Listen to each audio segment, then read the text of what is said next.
नमस्कार, स्वागत है आपका एटिनो स्वदेश पर। आप देख रहे हैं पावर ट्रेड। आपके साथ मैं हूं अभिषेक सत्यव्रतम और मेरे साथ हैं मुंबई स्टूडियो से मेरे सहयोगी विश्व मोहन। बाजार में कल हमने शानदार तेजी देखी। निफ्टी ने बनाया 52 हफ्ते का नई ऊंचाई और निफ्टी बैंक रिकॉर्ड पर रिकॉर्ड लगातार बनाया जा रहा है। लेकिन आज फिर से जो ग्लोबल संकेत हैं वो थोड़े से नरम हैं, क्योंकि अमेरिकी बाजारों में कल शानदार शुरुआत के बाद जो जॉब रिपोर्ट आए उससे थोड़ी दरें घटने की संभावनाएं धूमिल पड़ी हैं। तो बाजार में हमने देखा कि गिरावट आ गई और आईटी शेयर में ओवर वैल्यूएशन की जो चिंता है वो फिर से ग्रिप कर रही थी। एनवीडिया का शेयर करीब 3% टूटा, एएमडी के शेयर में गिरावट रही। एशिया से थोड़े कमजोर संकेत हैं, लेकिन क्रूड हमारे लिए एक पॉजिटिव फैक्टर जरूर है। लेकिन सवाल यह है कि क्या हफ्ते के आखिरी कारोबारी दिन बाजार अपने अप मूव को कंटिन्यू करेगा? क्या 26,000 का जो लेवल है एक अच्छा बेस बन गया है निफ्टी के लिए, और निफ्टी बैंक क्या 60,000 की तरफ कदम बढ़ाएगा, या फिर आज के सत्र में आपको एक प्रॉफिट टेकिंग, एक कंसोलिडेशन वाले फेज के लिए तैयार रहना चाहिए? तमाम सवाल आपके मन में होंगे, ये प्रश्न हैं ही। इनके जवाब देंगे और आपके लिए ट्रेड के अच्छे मौके खोजेंगे। ट्रेडिंग कॉल्स हमारे एक्सपर्ट्स आपको बताएंगे, खबरों वाले शेयर्स, तमाम रिपोर्ट्स होंगी। तो पूरा का पूरा अगला 2.5 घंटा एक्शन पैक्ड रहेगा। बाजार के दिग्गजों से भी बाजार के माहौल को लेकर हम बातचीत करेंगे, लेकिन शुरुआत कर लेते हैं 4 सबसे बड़े ट्रिगर्स के साथ। तो नेस्डेक कल डे हाई से लगभग 1100 पॉइंट टूटा है और डाउ जोन्स में भी करीब 1000 पॉइंट के आसपास की गिरावट हमने देखी है। बिटकॉइन 7 महीने के निचले स्तर पर है। एनवीडिया का शेयर हमने देखा कल परसों के जो गेंस है एनवीडिया ने कल इरेज कर दिया और इंट्राडे में करीब करीब 7% ऊपरी स्तरों से ये शेयर नीचे आके बंद हुआ है। और उसकी वजह यह है कि अमेरिका में सितंबर की जो जॉब रिपोर्ट आए हैं उसके बाद दिसंबर में जो दरें घटने की संभावना है यूएस फेड की, वो थोड़ी सी कम पड़ती हुई दिखाई दे रही है और एआई वाले स्टॉक्स उनकी पिटाई हो रही है। गिफ्ट निफ्टी 26,200 के पास सपाट है। ऊपरी लोअर लेवल से थोड़ी सी बाइंग हमने गिफ्ट निफ्टी के लेवल में देखी है। 10-15 अंकों के आसपास की नरमी रह गई है। तो भारतीय बाजार बिल्कुल चिंतित नहीं है उस चीज से, फिलहाल ऐसा दिखाई दे रहा है। निकेई 1000 अंक टूटा है और कल हमने देखा था कि रिकवरी वहां पर हो रही थी, लेकिन आज 1000 अंक यानी कि लगभग 2% के आसपास की नरमी निकेई में हम देख रहे हैं। और कोरिया के बाजार की बात करें तो 3% के आसपास की कमजोरी हम कोरियन मार्केट में देख रहे हैं। अन्य बाजारों की बात करें तो हांगकांग के बाजार में, चीन के बाजार में भी हम देख रहे हैं कि 1 से 1.5% के आसपास की नरमी पर शुरुआत हुई है। रिलायंस ने लिया है एक बड़ा फैसला, अपनी पॉलिसी में स्ट्रेटेजिक शिफ्ट किया है, क्योंकि अमेरिका की तरफ से लगातार दबाव बढ़ रहा था और दुनिया भर में हम देख रहे थे कि तमाम ऑयल कंपनीज थी जो रशियन कंपनीज के साथ अपने टाइज को, अपने करार को उनकी समीक्षा कर रही थी और उसी दिशा में रूस से इन्होंने एसईजेड, जामनगर के एसईजेड रिफाइनरी के लिए तेल इंपोर्ट इन्होंने कर दिया है बंद। टीसीएस एक अच्छी खबर है, एआई के लिए टीपीजी के साथ ज्वाइंट वेंचर किया है, कंपनी वहां पर बड़ा निवेश करने जा रही है। लेकिन कोटक बैंक का शेयर आज रहेगा फोकस में, क्योंकि स्टॉक स्प्लिट को लेकर आज फैसला आ सकता है और पीवीआर का शेयर भी रहेगा फोकस में, क्योंकि कंपनी 100 स्क्रीन खोलने जा रही है और छोटे शहरों पर भी कंपनी बढ़ाएगी अपना फोकस। तो ये कुछ स्टॉक्स हैं जो आज आपको जरूर अपने रडार पर रखनी चाहिए।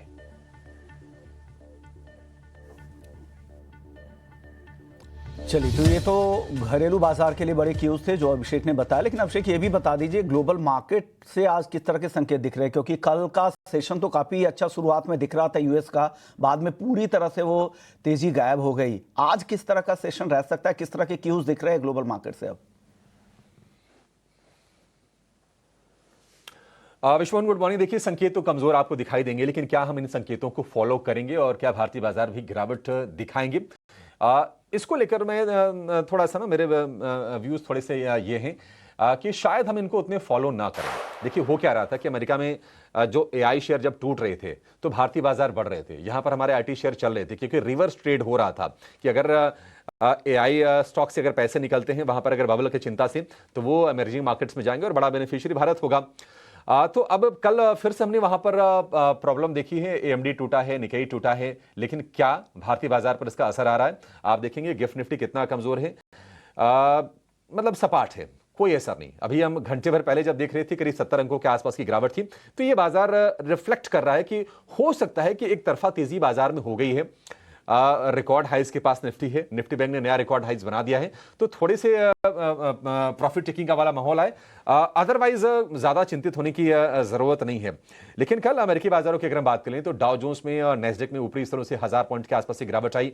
शुरुआत बहुत अच्छी हुई थी और निकेई और डाउ दोनों काफी मजबूत खुले थे, लेकिन हमने देखा कि एक समय पर डाउ जोन्स जो कि 700 पॉइंट ऊपर था, ये करीब फिर 400 अंक नीचे जाके बंद हुआ। डे हाई से करीब 1000 अंक टूट गया। नेस्डेक की भी वही स्थिति रही और ये पूरी की पूरी गिरावट। देखिए, मैं एआई वाले फैक्टर को उतना तवज्जो नहीं दूंगा जितना कि मैं ये जो जॉब रिपोर्ट आई है सितंबर की, जो कि 1 महीने के डिले के बाद आ रही है। अगस्त की रिपोर्ट जो आई थी वो 5 सितंबर के बाद आई थी, उसके बाद कोई वहां पर जॉब रिपोर्ट आई नहीं। और ये जॉब रिपोर्ट आई है काफी ज्यादा तगड़ी। आप देखिए, अनुमान था 51,000 का, नौकरियां कितनी जुड़ी हैं? 1,19,000। तो ये काफी कह सकते हैं कि सरप्राइजिंग नंबर है, जितने एस्टिमेट्स हैं उससे कहीं बेहतर नंबर है।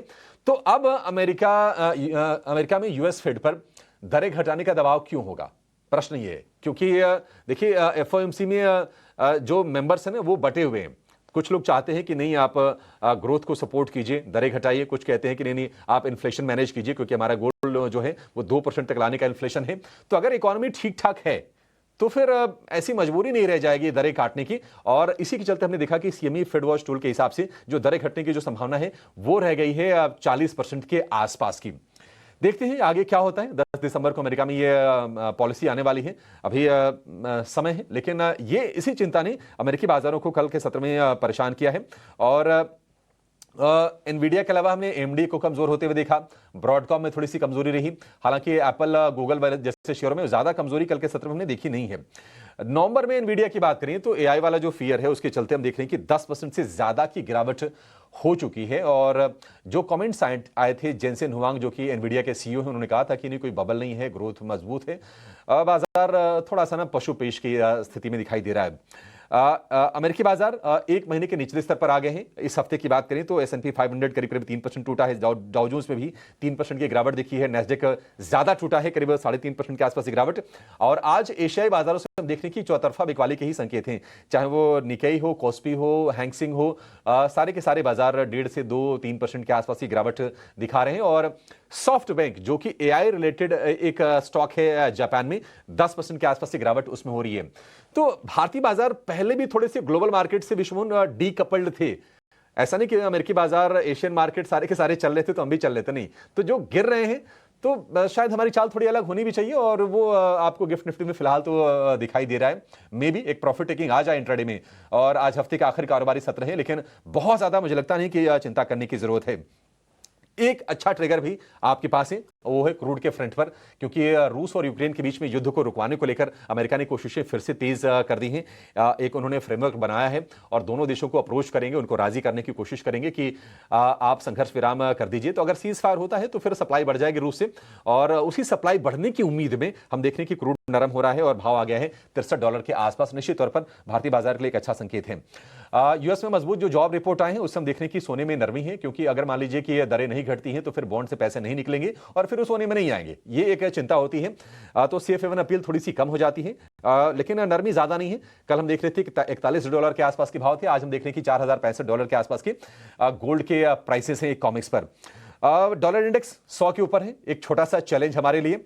यूएस के 10 ईयर की बॉन्ड यील्ड ज्यादा टेंशन नहीं, थोड़ा सा उसमें नरमी आई है, 4.09% पर है यूएस के 10 ईयर की बॉन्ड यील्ड। तो ओवरऑल अगर आप इंडेक्स देखेंगे, लेवल्स देखेंगे एशियाई मार्केट के, तो हो सकता है कि आप थोड़े से परेशान हो, आपके मन में प्रश्न उठे कि क्या भारतीय बाजार भी गिरावट दिखाई देंगे। लेकिन अगर आप गिफ्ट निफ्टी को देखेंगे तो आपका हौसला जरूर बढ़ेगा, क्योंकि जो शुरुआती जो गिरावट थी 70 अंकों की, वो रह गई है सिर्फ 7 अंकों की। तो आंकड़े कमजोर जरूर हैं, लेकिन मुझे लगता नहीं कि ज्यादा चिंता करने की बात है। बिल्कुल, तो ये घरेलू बाजार के लिए चिंता करने की बात नहीं। और एक और खबर ये भी आ रही है, मार्केट में स्ट्रांग बज है कि आज शाम हो सकता है कि यूएस के साथ ट्रेड डील हो जाए। लेकिन भारत ने जिस तरह से रेजिलियंस दिखाया, जिस तरह से बेहतरी पिछले कुछ दिनों में हमारी इकोनॉमी में दिखी है, और उम्मीद से कम उम्मीद जिस तरह की थी कि बहुत ख़राब यहाँ के ट्रेड डेटा आएंगे, उतने ख़राब नहीं थे। अब सितंबर से बेहतर ट्रेड डेटा हमने अक्टूबर के ट्रेड डेटा रहे हैं। तो अगर ट्रेड डील में हम बैक सीटेड नहीं है, हम फ्रंट सीट पे बैठ के उनके साथ डील करना चाहते हैं, और देरी होने पर भी हमें कोई चिंता नहीं। एक सबसे बड़ा सपोर्टिव फैक्टर घरेलू बाजार के लिए अभी वही दिख रहा है। लेकिन चलिए ग्लोबल मार्केट से और किस तरह के संकेत दिख रहे हैं, ओवरऑल सेटअप बाजार का किस तरह दिख रहा है, तमाम डिटेल समझने के लिए चलते हैं अपने senior executive editor Sajit Mangat sir के पास। Sajit sir, good morning. सबसे पहला सवाल मेरा होगा ग्लोबल मार्केट को लेकर ही। ग्लोबल मार्केट में हमने कल देखा डाउ जोन्स खुलते ही 700 पॉइंट से ज़्यादा ऊपर था, और 1 घंटे के अंदर पूरी तेजी खत्म हो गई और लाल निशान में आ गया। क्या हो रहा है सर ग्लोबल मार्केट में, किस तरह के संकेत दिख रहे हैं? आज एशियाई बाजार भी काफ़ी कमज़ोर है, क्या कुछ क्यूज लेने चाहिए वहाँ से घरेलू बाजार को? देखिए, हमने कल भी बताया था कि जो एआई की जो रैली है जो एनवीडिया के रिजल्ट्स के बाद आई, वो शायद थोड़ी सी धीमी हो जाएगी, क्योंकि एआई लेड टेक स्टॉक्स की वैल्यूएशन जो है अभी भी हाई है। और वही एक कारण था कि जब आज या थर्सडे को तब यूएस बाज़ार खुले तो बाज़ार ऊपर तो उठे थे, पर बाद में टेक वैल्यूएशन के चलते सारे स्टॉक्स और S&P 500 सब नीचे गिरे। S&P 500 1.5% नीचे गिरा, और नैस्डैक जो था 2% नीचे गिरा। इसके साथ साथ जो सितंबर का डेटा आया था वो थोड़ा सा मिक्स था। एम्प्लॉयमेंट नंबर्स तो बढ़े, जो एस्टिमेट थे सितंबर में उससे ज़्यादा बढ़ रहे, बट वो सीजनल फैक्टर्स की वजह से बढ़े। बट अनएम्प्लॉयमेंट रेट जो है वो भी बढ़ा, जो 4.4% हो गया। तो ये अभी एक मिक्स सिग्नल है फेड के लिए, क्योंकि अक्टूबर का जो नंबर है वो अभी आएगा नहीं। अक्टूबर का नंबर जो है नवंबर के डेटा के साथ आएगा, और नवंबर का जो डेटा है वो फेड मीटिंग के बाद आने की उम्मीद है। तो फेड जो है अभी एक तरह से कहे तो आँख में पट्टी बांधी हुई है, और वो गाड़ी चला रहा है, और उसको पता नहीं है कहाँ जाना है, रेट कट करना है या रेट रखना है। और यही स्ट्रीट के साथ भी यही हो रहा है। मॉर्गन स्टैनली अब ये बिलीव करता है कि शायद दिसंबर में रेट कट नहीं होगा, तो 2025 का रेट कट ख़त्म हो चुका है। जबकि सिटी जो है अभी भी ये विश्वास रखता है कि दिसंबर में होगा, जनवरी में होगा, फरवरी में होगा, ये दोनों में रेट कट होगा। तो ये एक मिक्स सिग्नल है अभी स्ट्रीट के लिए। अगर रेट कट बंद हो जाता है तो वो एक नेगेटिव साइन है इस मार्केट के लिए। तो वो एक फैक्टर है जो अभी देखना पड़ेगा, जिसका इम्पैक्ट भारतीय बाज़ारों में भी होगा, आईटी कंपनीज में भी होगा, क्योंकि डिस्क्रिशनरी स्पेंड कम हो जाएंगे। ऑलरेडी जो माहौल बना है एआई को लेके, और lack of AI play in India, जिसको कहते हैं कि इंडिया में एआई का प्ले नहीं है, जिसकी वजह से टेक स्टॉक्स में काफ़ी बिकवाली देखी गई इस पूरे साल में। वो उसको देखते हुए वो ये थोड़ा सा एडिड प्रेशर लेकर आएगा। बट आईटी स्टॉक्स पिछले कुछ दिनों से काफ़ी अच्छे भागे हैं। उन्होंने पूरे अपने जो लॉसेस हैं वो रिकूप किए हैं, और कारण ये है कि ग्रोथ जो है सस्टेन ग्रोथ रहेगा, पर इतना हाई ग्रोथ नहीं रहेगा। तो वो एक कारण था उसके लिए। तो यूएस बाज़ार जो है, और यूएस बाज़ार जो है वीक दिख रहा है। एआई का जो नैरेटिव है कि ये आगे जाके प्रॉफिटेबल रहेगा कि नहीं, और वैल्यूएशन जो है कैसे रहेगा इसका, ये सब चीज़ें जो हैं अभी फैक्टर इन करने लगेगा मार्केट। और जो रनअप देखा था हमने एआई में, हो सकता है कि कुछ प्रॉफिट बुकिंग सारे निवेशक करें इसमें। सजी सर, गुड मॉर्निंग। एफआईज की बात कर लेते हैं। देखिए कल भी बाइंग आई है, हालांकि छोटी बाइंग रही है, लेकिन अच्छी चीज़ ये रही कि index options, index futures, stock future, stock options, हर तरफ हमने बाइंग देखी है एफआईज की तरफ से। तो थोड़ा इंटेंट आ रहा है, और हल्की से हम देख रहे हैं कि लॉन्ग होल्डिंग उनकी बड़ी है, साइजेबल नहीं बढ़ रही है, बहुत बड़ी शॉर्ट कवरिंग नहीं आ रही है। डीआईज की बाइंग लगातार जारी है। तो इन आंकड़ों को हम कैसे देखें, क्या क्यूज यहां से मिल रहे हैं, और अगर हम ओवरऑल सेटअप की बात करें आज की, तो आपको कैसे दिखाई दे रहे हैं? देखिए, मैं एफआईएस के जो छोटे आंकड़े आ रहे हैं बाई के, उस पे उतना जाना नहीं चाहूँगा अभी, क्योंकि वो बहुत छोटे हैं। और जो बाइंग जो आ रही है एफआईएस की, वो आ रही है प्राइमरी मार्केट या न्यू इशेंसेस में आ रही है, या ब्लॉक डील्स के थ्रू वो खरीद रहे हैं। क्योंकि वो जितने भी न्यू इशेंसेस है वो फेयरली प्राइस्ड लेवल पे आ रहे हैं। ब्लॉक डील जो हैं 4 से 5% मार्केट से डिस्काउंट में आ रहे हैं। तो एफआईज की जो इंटरेस्ट है उसमें इसलिए वहाँ पर ख़रीदारी आपको देखने को मिल रही है, और उसका इम्पैक्ट जो है नॉर्मल मार्केट प्राइसिंग में नहीं हो रहा है, वो भी एक कारण है। दूसरा जो मैं ये कहना चाहूँगा कि एक तो काफ़ी टेक्निकल फैक्टर्स अभी एट प्ले हो रहे हैं यहाँ पर। एक पहला जो चीज़ है वो ये है कि अभी हमने देखा कि फ्लैगशिप स्टॉक्स या फ्रंटलाइन स्टॉक्स जो है उसमें काफ़ी खरीदारी देखने को मिल रही है। पिछले कुछ दिनों से आईटी स्टॉक्स में देखने को मिल रही थी। अभी हमने देखा कि रिलायंस, एचडीएफसी, आपका कोटक हो गया, भारती, आईसीआईसीआई बैंक, इन सब में काफ़ी बाइंग देखने को मिल रही है। और वो एक कारण था कल जो मार्केट ऊपर गया। हमने मार्केट ऑल टाइम हाई तो नहीं हिट किया, पर 26,000 के ऊपर गया, 26,200 के ऊपर गया, फिर नीचे बंद हुआ। तो वो एक सिग्नल है कि मार्केट का एक बेस बनता जा रहा है। 25,900 से 26,000 के बीच का एक बेस है जो मार्केट बन रहा है। और एफआईज जो हैं उतनी एक्टिव नहीं है, वॉल्यूम वाइज उतने एक्टिव नहीं है सेकेंडरी मार्केट में, पर डीआई जो हैं वो खरीद रहे हैं जब भी कोई अपॉर्चुनिटी मिल रही है उनको। तो डीआई का नंबर भी अगर हम देखें तो 800 करोड़ का नेट बाय था, और एफआईज का जो था लगभग 280 करोड़ का नेट बाय था। तो ये दो फैक्टर्स जो हैं थोड़े से सपोर्ट करते हैं, बट मार्केट को मोमेंटम देंगे वो बोलना मुश्किल है, क्योंकि आज के डेट में एशियाई बाज़ार भी नीचे खुले हैं और यूएस मार्केट भी नेगेटिव रहे हैं, और इस हफ्ते हो सकता है कि काफ़ी इम्पैक्ट हो। एक ग्लोबल फैक्टर जो सबको देखना चाहिए वो है जापान कैसे कर रहा है। जापान में आज जापान की गवर्नमेंट जो है स्टिमुलस अनाउंस करने वाली है $110 बिलियन का। हमने देखा कि पिछले 10 दिनों में जापान के जो 30 ईयर बॉन्ड जो है उसका यील्ड 3.7 तक चला गया है। वो एक इम्पॉर्टेंट फैक्टर है सबके लिए, क्योंकि जापान से येन कैरी ट्रेड होता है। और येन कैरी ट्रेड क्या होता है कि आपको वहाँ पर नियर 0% पे आपको पैसा उठाने को मिलता है। वो पैसा आप बाकी मार्केटों में इन्वेस्ट करते हैं। जैसे ही वहाँ पर यील्ड बढ़ते हैं या रेट्स बढ़ते हैं वहाँ पर, तो रिटर्न्स वहाँ पर बढ़ने लगते हैं। तो ये जो कॉस्ट ऑफ बोरोइंग है और या जो सर्विसिंग ऑफ डेट जिसको कहते हैं वो बढ़ती है। तो निवेशक क्या करते हैं कि जहाँ पर उन्होंने इन्वेस्ट किया है वहाँ से वो बेचना शुरू करते हैं और पैसा वापस रिपैट्रिएट करते हैं जापान में। तो वो अगर शुरू हो जाता है बिकॉज यील्ड ऊपर जा रही है, तो एक सेल ऑफ का राउंड आ सकता है मार्केट के लिए, स्पेशली इमर्जिंग मार्केट्स में, क्योंकि वहाँ से सबसे पहले पैसा निकलता है, फिर डेवलप मार्केट का पैसा निकलता है। तो वो उस पर एक नज़र रखिएगा। येन जो है अभी भी 157 के आसपास है, जो जापानीज सेंट्रल बैंक के कंफर्ट लेवल के ऊपर है। तो ये भी अब अटकलें की जा रही है कि सेंट्रल बैंक इंटरवेंशन होगा फॉरेक्स मार्केट में, वो भी है।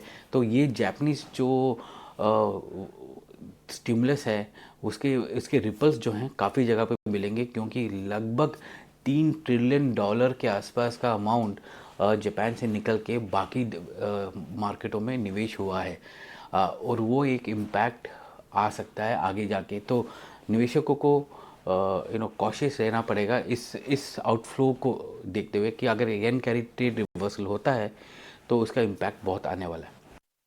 आपने, और जिस तरह के करेंसी मैनिपुलेशन भी जापान में चल रहे हैं, वहाँ पर एक थीम भी चलती है कि रेज लोकल इन्वेस्ट ग्लोबल, और उस थीम पर वो काम भी करते हैं। सर, अब वापस से घरेलू बाजार में, जैसा आप निफ्टी के बारे में कह रहे थे, 26,200 का आंकड़ा करीब 14 महीने के बाद हमने देखा उसके ऊपर गया। हालांकि आखिरी आधे घंटे में थोड़ा कूल ऑफ जरूर दिखा, लेकिन टेक्निकल पुल बैक नहीं कह सकते हैं, अभी भी रास्ता खुला हुआ है रिकॉर्ड का। क्या लग रहा है जो एफएनओ में ट्रेड करते हैं उनके लिए किस तरह की रणनीति रखनी चाहिए निफ्टी में और बैंक निफ्टी में आज के लिए? देखिए, कल हमने देखा कि निफ्टी जो था 26,200 पे जाके नीचे आया। हमने कुछ शॉर्ट कवरिंग भी देखी, और अगर हम अब निफ्टी फ्यूचर्स का देखेंगे तो हम अब देख रहे हैं कि ट्यूसडे को तो निफ्टी का एक्सपायरी है, मंथली एक्सपायरी है, तो वहाँ पर एक्टिविटी शुरू हो गई है रोल ओवर की। एक्चुअली रोल ओवर से ज़्यादा मैं कहूँगा कि दिसंबर के महीने में पोजीशंस बिल्ड होना शुरू हो गई है, और नवंबर के महीने का जो नॉर्मल अनवाइंडिंग हम देखते हैं वो अनवाइंडिंग अभी शुरू नहीं हुआ है, तो आज शुरू होगा वो अनवाइंडिंग। तो अगर हम नंबर कुछ आंकड़े देखें तो दिसंबर के निफ्टी फ्यूचर्स में ऑलरेडी 12,700 करोड़ का ओपन इंटरेस्ट आ चुका है।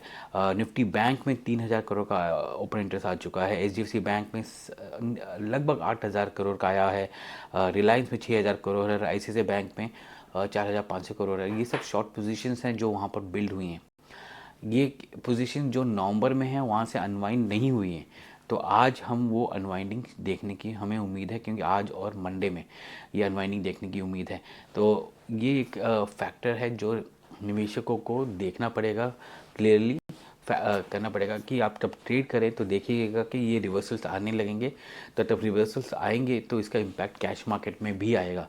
नॉर्मली क्या होता है कि जब रोल ओवर होता है तो करंट मंथ में लोग पोजीशंस काटते हैं अपने, और अगले महीने में पोजीशन बढ़ाते हैं। तो वो एक इम्पॉर्टेंट चीज़ है। और अगर हम इसको एफआईएस के रूप में देखें तो हमने देखा कि कल एफआईएस ने नेट लॉन्ग पोजीशंस ऐड किए थे लगभग 390 करोड़ का, और ओपन इंटरेस्ट पोजीशन उतने बड़े नहीं थे, हल्के थे, घटे थे 30,000 करोड़। तो कुछ जो है शॉर्ट्स कवर हुए हैं वहाँ पर एफआईएस के, और जो लॉन्ग्स हैं थोड़े से ऐड हुए हैं। पर निफ्टी बैंक में अगर आप देखें तो लगभग 300 करोड़ का लॉन्ग ऐड हुआ, और वहाँ पर 9,600 करोड़ के आसपास का ओपन इंटरेस्ट पोजीशन है। तो वहाँ पर भी हमने देखा कि लॉन्ग्स थोड़े से ऐड हुए हैं, और करंट मंथ में अभी अनवाइंड नहीं हुआ है। तो ये अनवाइंडिंग जो है अभी आज और मंडे में होगी। अगर हम ओवरऑल मार्केट का लॉन्ग पोजीशंस देखेंगे तो लगभग 12.35% का लॉन्ग पोजीशन है, जो कि बहुत कम है।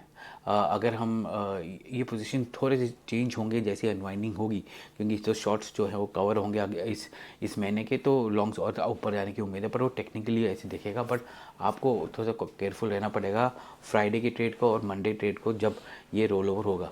अभी फ़िलहाल देखें तो ज़्यादा रोल ओवर हुआ नहीं है निफ्टी में और बाकी स्टॉक्स में, तो ये एक इम्पॉर्टेंट फैक्टर रहेगा मार्केट के लिए। ठीक है, ये तो इंडेक्स की स्ट्रेटजी होगी कि आपको निफ्टी में, निफ्टी बैंक में आपको किस तरह से पोजीशन को प्लेस करना है।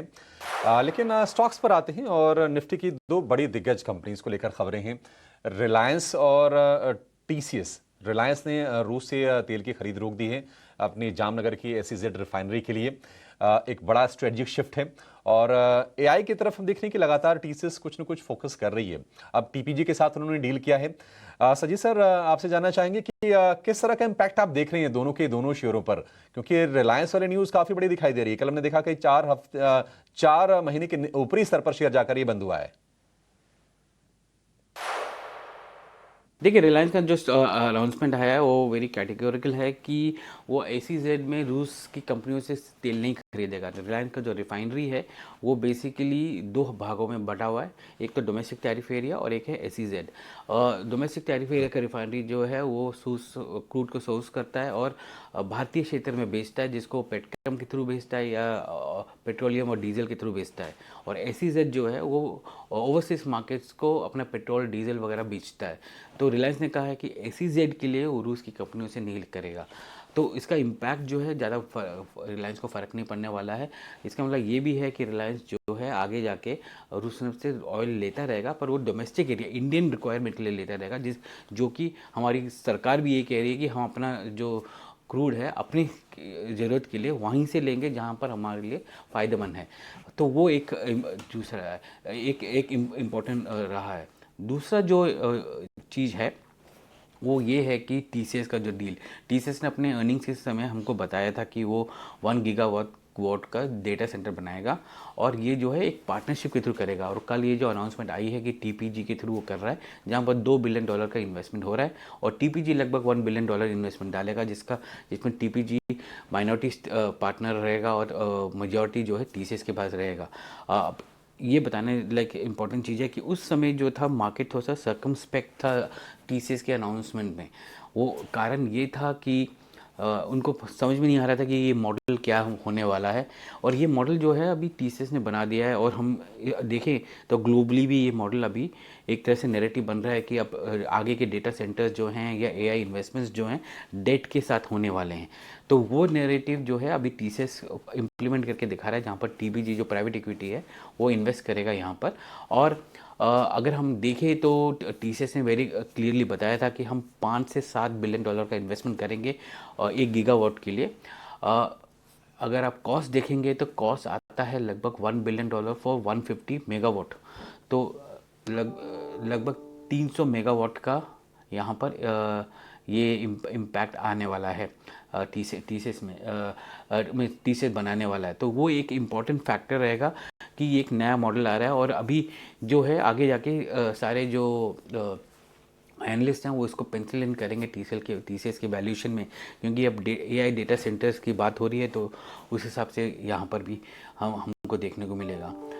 तीसरा जो एक चीज़ है जो डील आ रही है वो है कि अदानी ग्रुप जो है, जो 7% स्टेक होल्ड करता था अदानी विलवर में, इसका कंपनी का नाम AWL हो गया है, उस पर वो आज ब्लॉक डील के थ्रू बेचेगा 275 पर शेयर के हिसाब से बेचेगा। और उसके वजह से जो इम्पैक्ट है वो पूरा पैसा जो है अदानी एंटरप्राइजेस को जाएगा, क्योंकि अदानी होल्ड करता है। तो अदानी फुल एग्जिट कर रहा है AWL से इस ब्लॉक डील के थ्रू, जिसमें उम्मीद है कि डोमेस्टिक और फॉरेन इन्वेस्टर्स भी इसमें होंगे। और ये ब्लॉक डील लगभग 9 बजे के आसपास कंप्लीट होगी।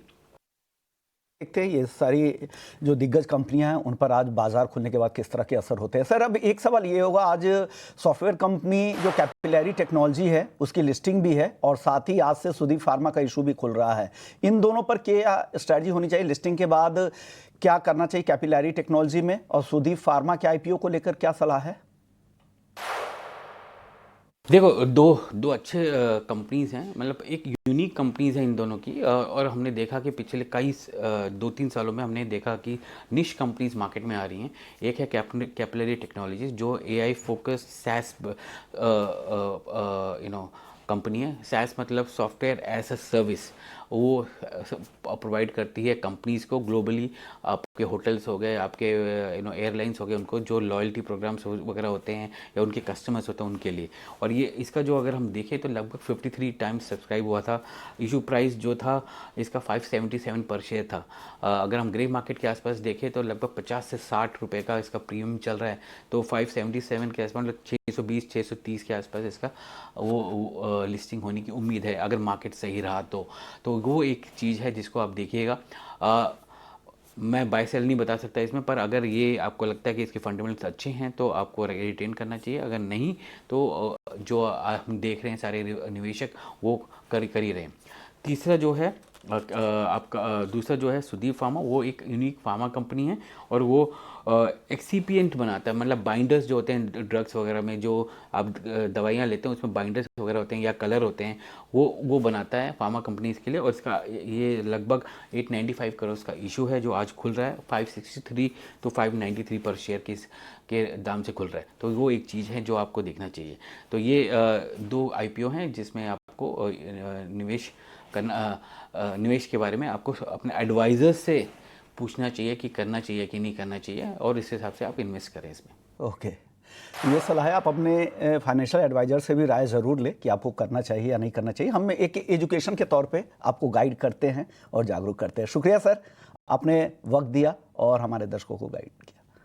चलिए वापस से अगर आज बाजार के जो क्यूज़ देखें तो यहाँ पर घरेलू बाजार के हिसाब से तो उतने ख़राब नहीं लग रहे, लेकिन ग्लोबल क्यूज़ काफ़ी कमज़ोर है, क्योंकि जिस तरह की क्लोजिंग कल हमने देखी थी अमेरिकी बाज़ारों की डे हाई से जिस तरह से टूटे थे 1100 पॉइंट डाउ जोन्स, नैस्डैक में तो भारी गिरावट दिखी थी अपने डे हाई से। तो इस तरह की गिरावट से चिंता है, और वही चिंता एशियाई बाज़ारों पर भी हावी हो रही है। और ख़ास करके जापान के बॉन्ड मार्केट में जिस तरह की चिंताएँ हैं, जैसा सजीत सर भी कह रहे थे, तो वो सारी चिंताएँ यहाँ पर बरकरार है। लेकिन एक चीज़ यहाँ पे देखना है कि हम इंडेक्स लेवल पे तो अच्छी तेज़ी दिख रहे हैं, जो हेवी वेट्स है वहाँ तो तेज़ी दिख रहा है, लेकिन अभी भी रैली से दूर है हेवी वेट्स। उस वजह से जो मार्केट का जो ब्रेथ है वो कमज़ोर नज़र आ रहा है, जो बढ़ने वाले शेयरों की संख्या है वो कम है। ये सब कुछ क्यों हो रहा है बताएंगे आपको ब्रेक के बाद। हमारे दिग्गज एक्सपर्ट जुड़ेंगे और आपके लिए बेहतरीन ट्रेडिंग पिक्स भी लेकर आएंगे। चलो लौटते हैं।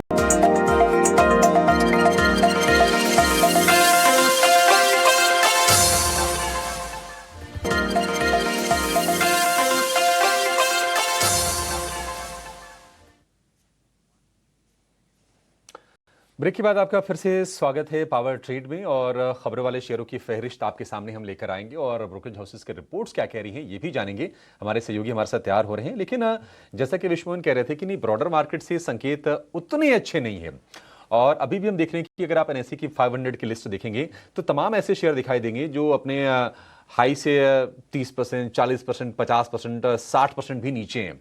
फिर इंडेक्स तो आपको रिकॉर्ड हाइस की तरफ दिखाई दे रहा है। निफ्टी बस 50-60 पॉइंट दूर रह गया है और निफ्टी बैंक ने रिकॉर्ड हाइस बना दिए हैं। तो इस चीज को कैसे रीड करें, ये क्यों हो रहा है?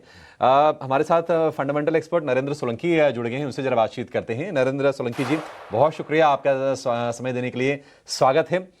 मार्केट का स्ट्रक्चर आप कैसे देख रहे हैं और ये जो सवाल उठ रहे हैं कि ब्रॉड बेस्ड बाइंग क्यों नहीं हो रही है, क्या रीजन है सर? और निवेशक को भी मार्केट में करना क्या चाहिए?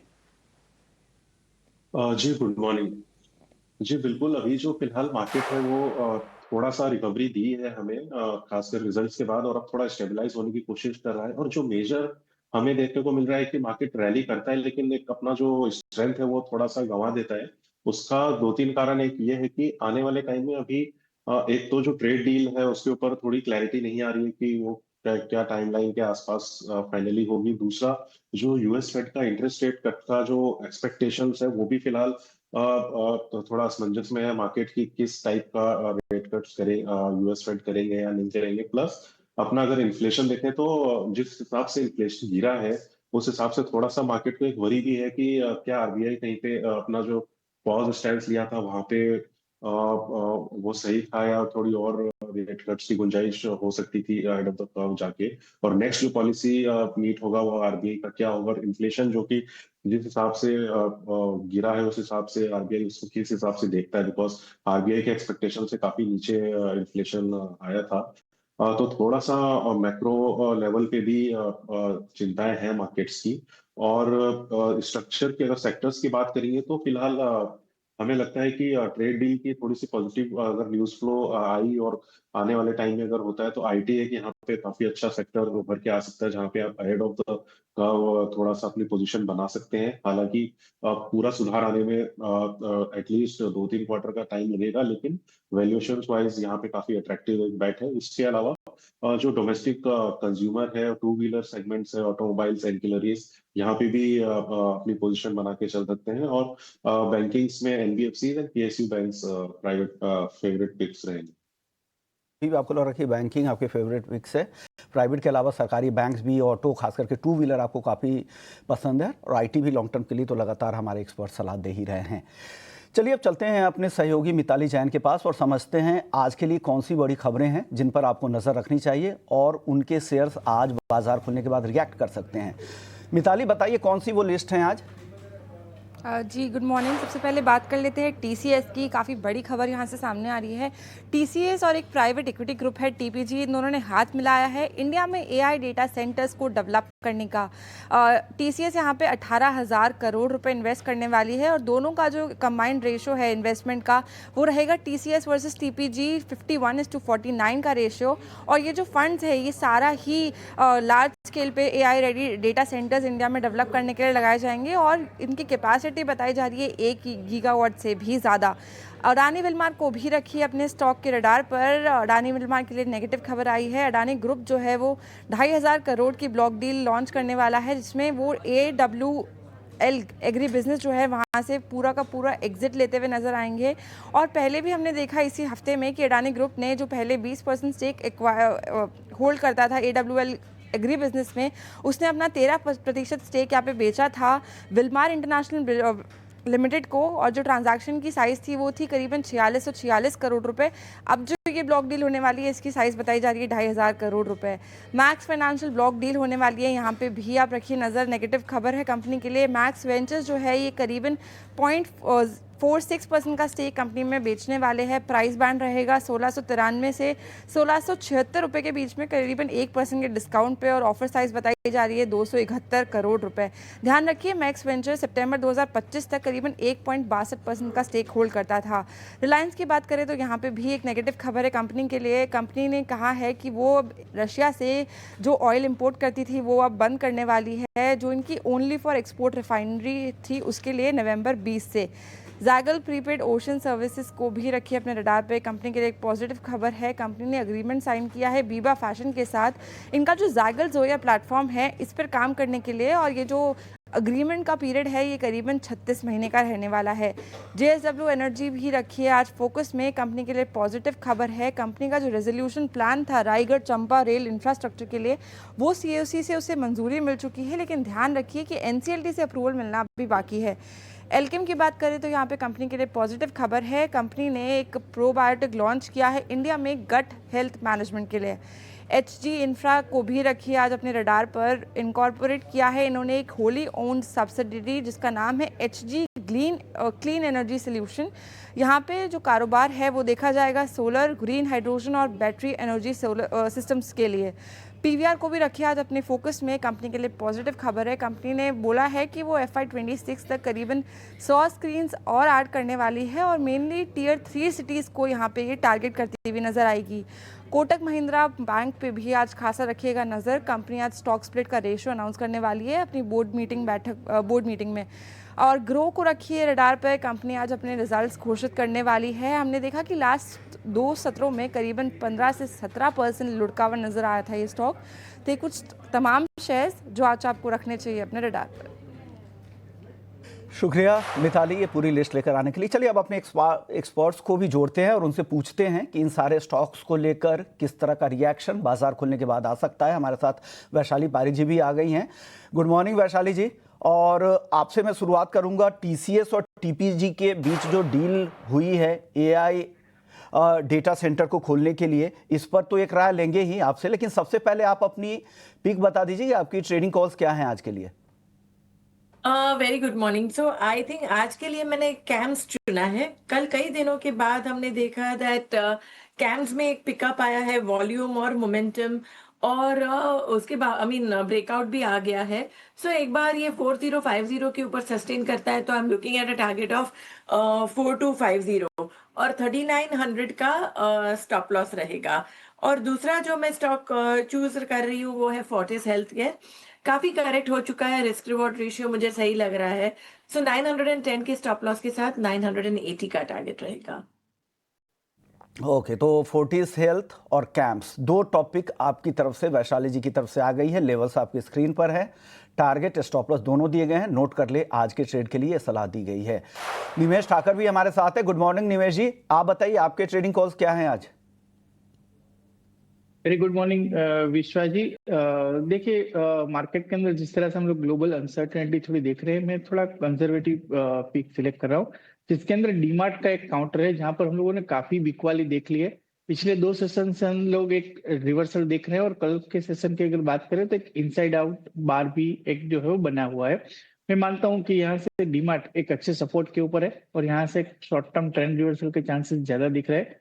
तो नीचे की तरफ 4030 का स्टॉप लॉस लगा के डीमार्ट के अंदर बाय करना है, और ऊपर मैं मानता हूं कि 4200 के लेवल आने वाले 1 या 2 दिन के अंदर देखने को मिल सकते हैं। तो पहली पसंद की डीमार्ट की है। दूसरा पिक जो रहेगा वो डाबर का है। डाबर का भी अगर चार्ट स्ट्रक्चर देखे तो साइडवे स्ट्रक्चर रहा है, और कल के सेशन में हम लोगों ने डाबर के अंदर जो है वो एक अच्छी बाइंग आती हुई देखी थी।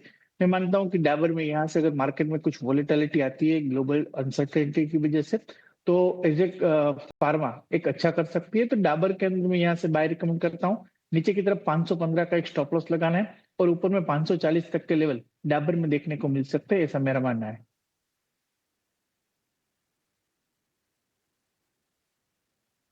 डाबर को लेकर बुलिश निवेश जी, 540 के टारगेट हैं, 515 रुपए का स्टॉप लॉस लगा के चलिए। कल 1.5% के आसपास की हमने अच्छी तेजी देखी है शेयर में।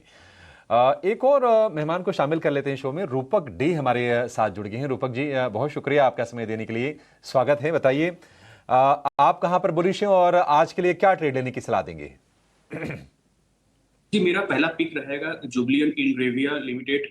इस स्टॉक ने एक सिग्निफिकेंट ब्रेकआउट दिया। रिसेंट जो कंसोलिडेशन चल रहा था लास्ट 1 महीनों से, वो उसका ब्रेकआउट दिया। इंपॉर्टेंट मूविंग एवरेज के ऊपर कंफर्टेबली ट्रेड करते हुए दिखाई दे रहे हैं। तो सेंटिमेंट तो अराउंड द स्टॉक बहुत ही पॉजिटिव लग रहा है। 760 तक ऊपर जा सकता है, तो बाई की सलाह रहेगी around 724 for target of 760। Stop loss नीचे मेंटेन करना है 708 का। दूसरा कॉल रहेगा KEI AEI में देखिए ब्रेकआउट तो सिग्निफिकेंट नहीं है, खास कुछ ब्रेकआउट नहीं है, लेकिन मोमेंटम जो है इम्प्रूव होते हुए दिख रहा है और इंडिकेटर का सपोर्ट है, पॉजिटिव इंडिकेशन दे रहा है, पॉजिटिव मोमेंटम में इंडिकेशन दे रहा है। तो यहाँ से एक सिग्निफिकेंट रिकवरी आ सकता है, थोड़ा टाइम लग सकता है, बट सिग्निफिकेंट रिकवरी के लिए बाय की सलाह रहेगी around 4167 for a target of 4400 और नीचे स्टॉप लॉस मेंटेन करना होगा 4050 पे।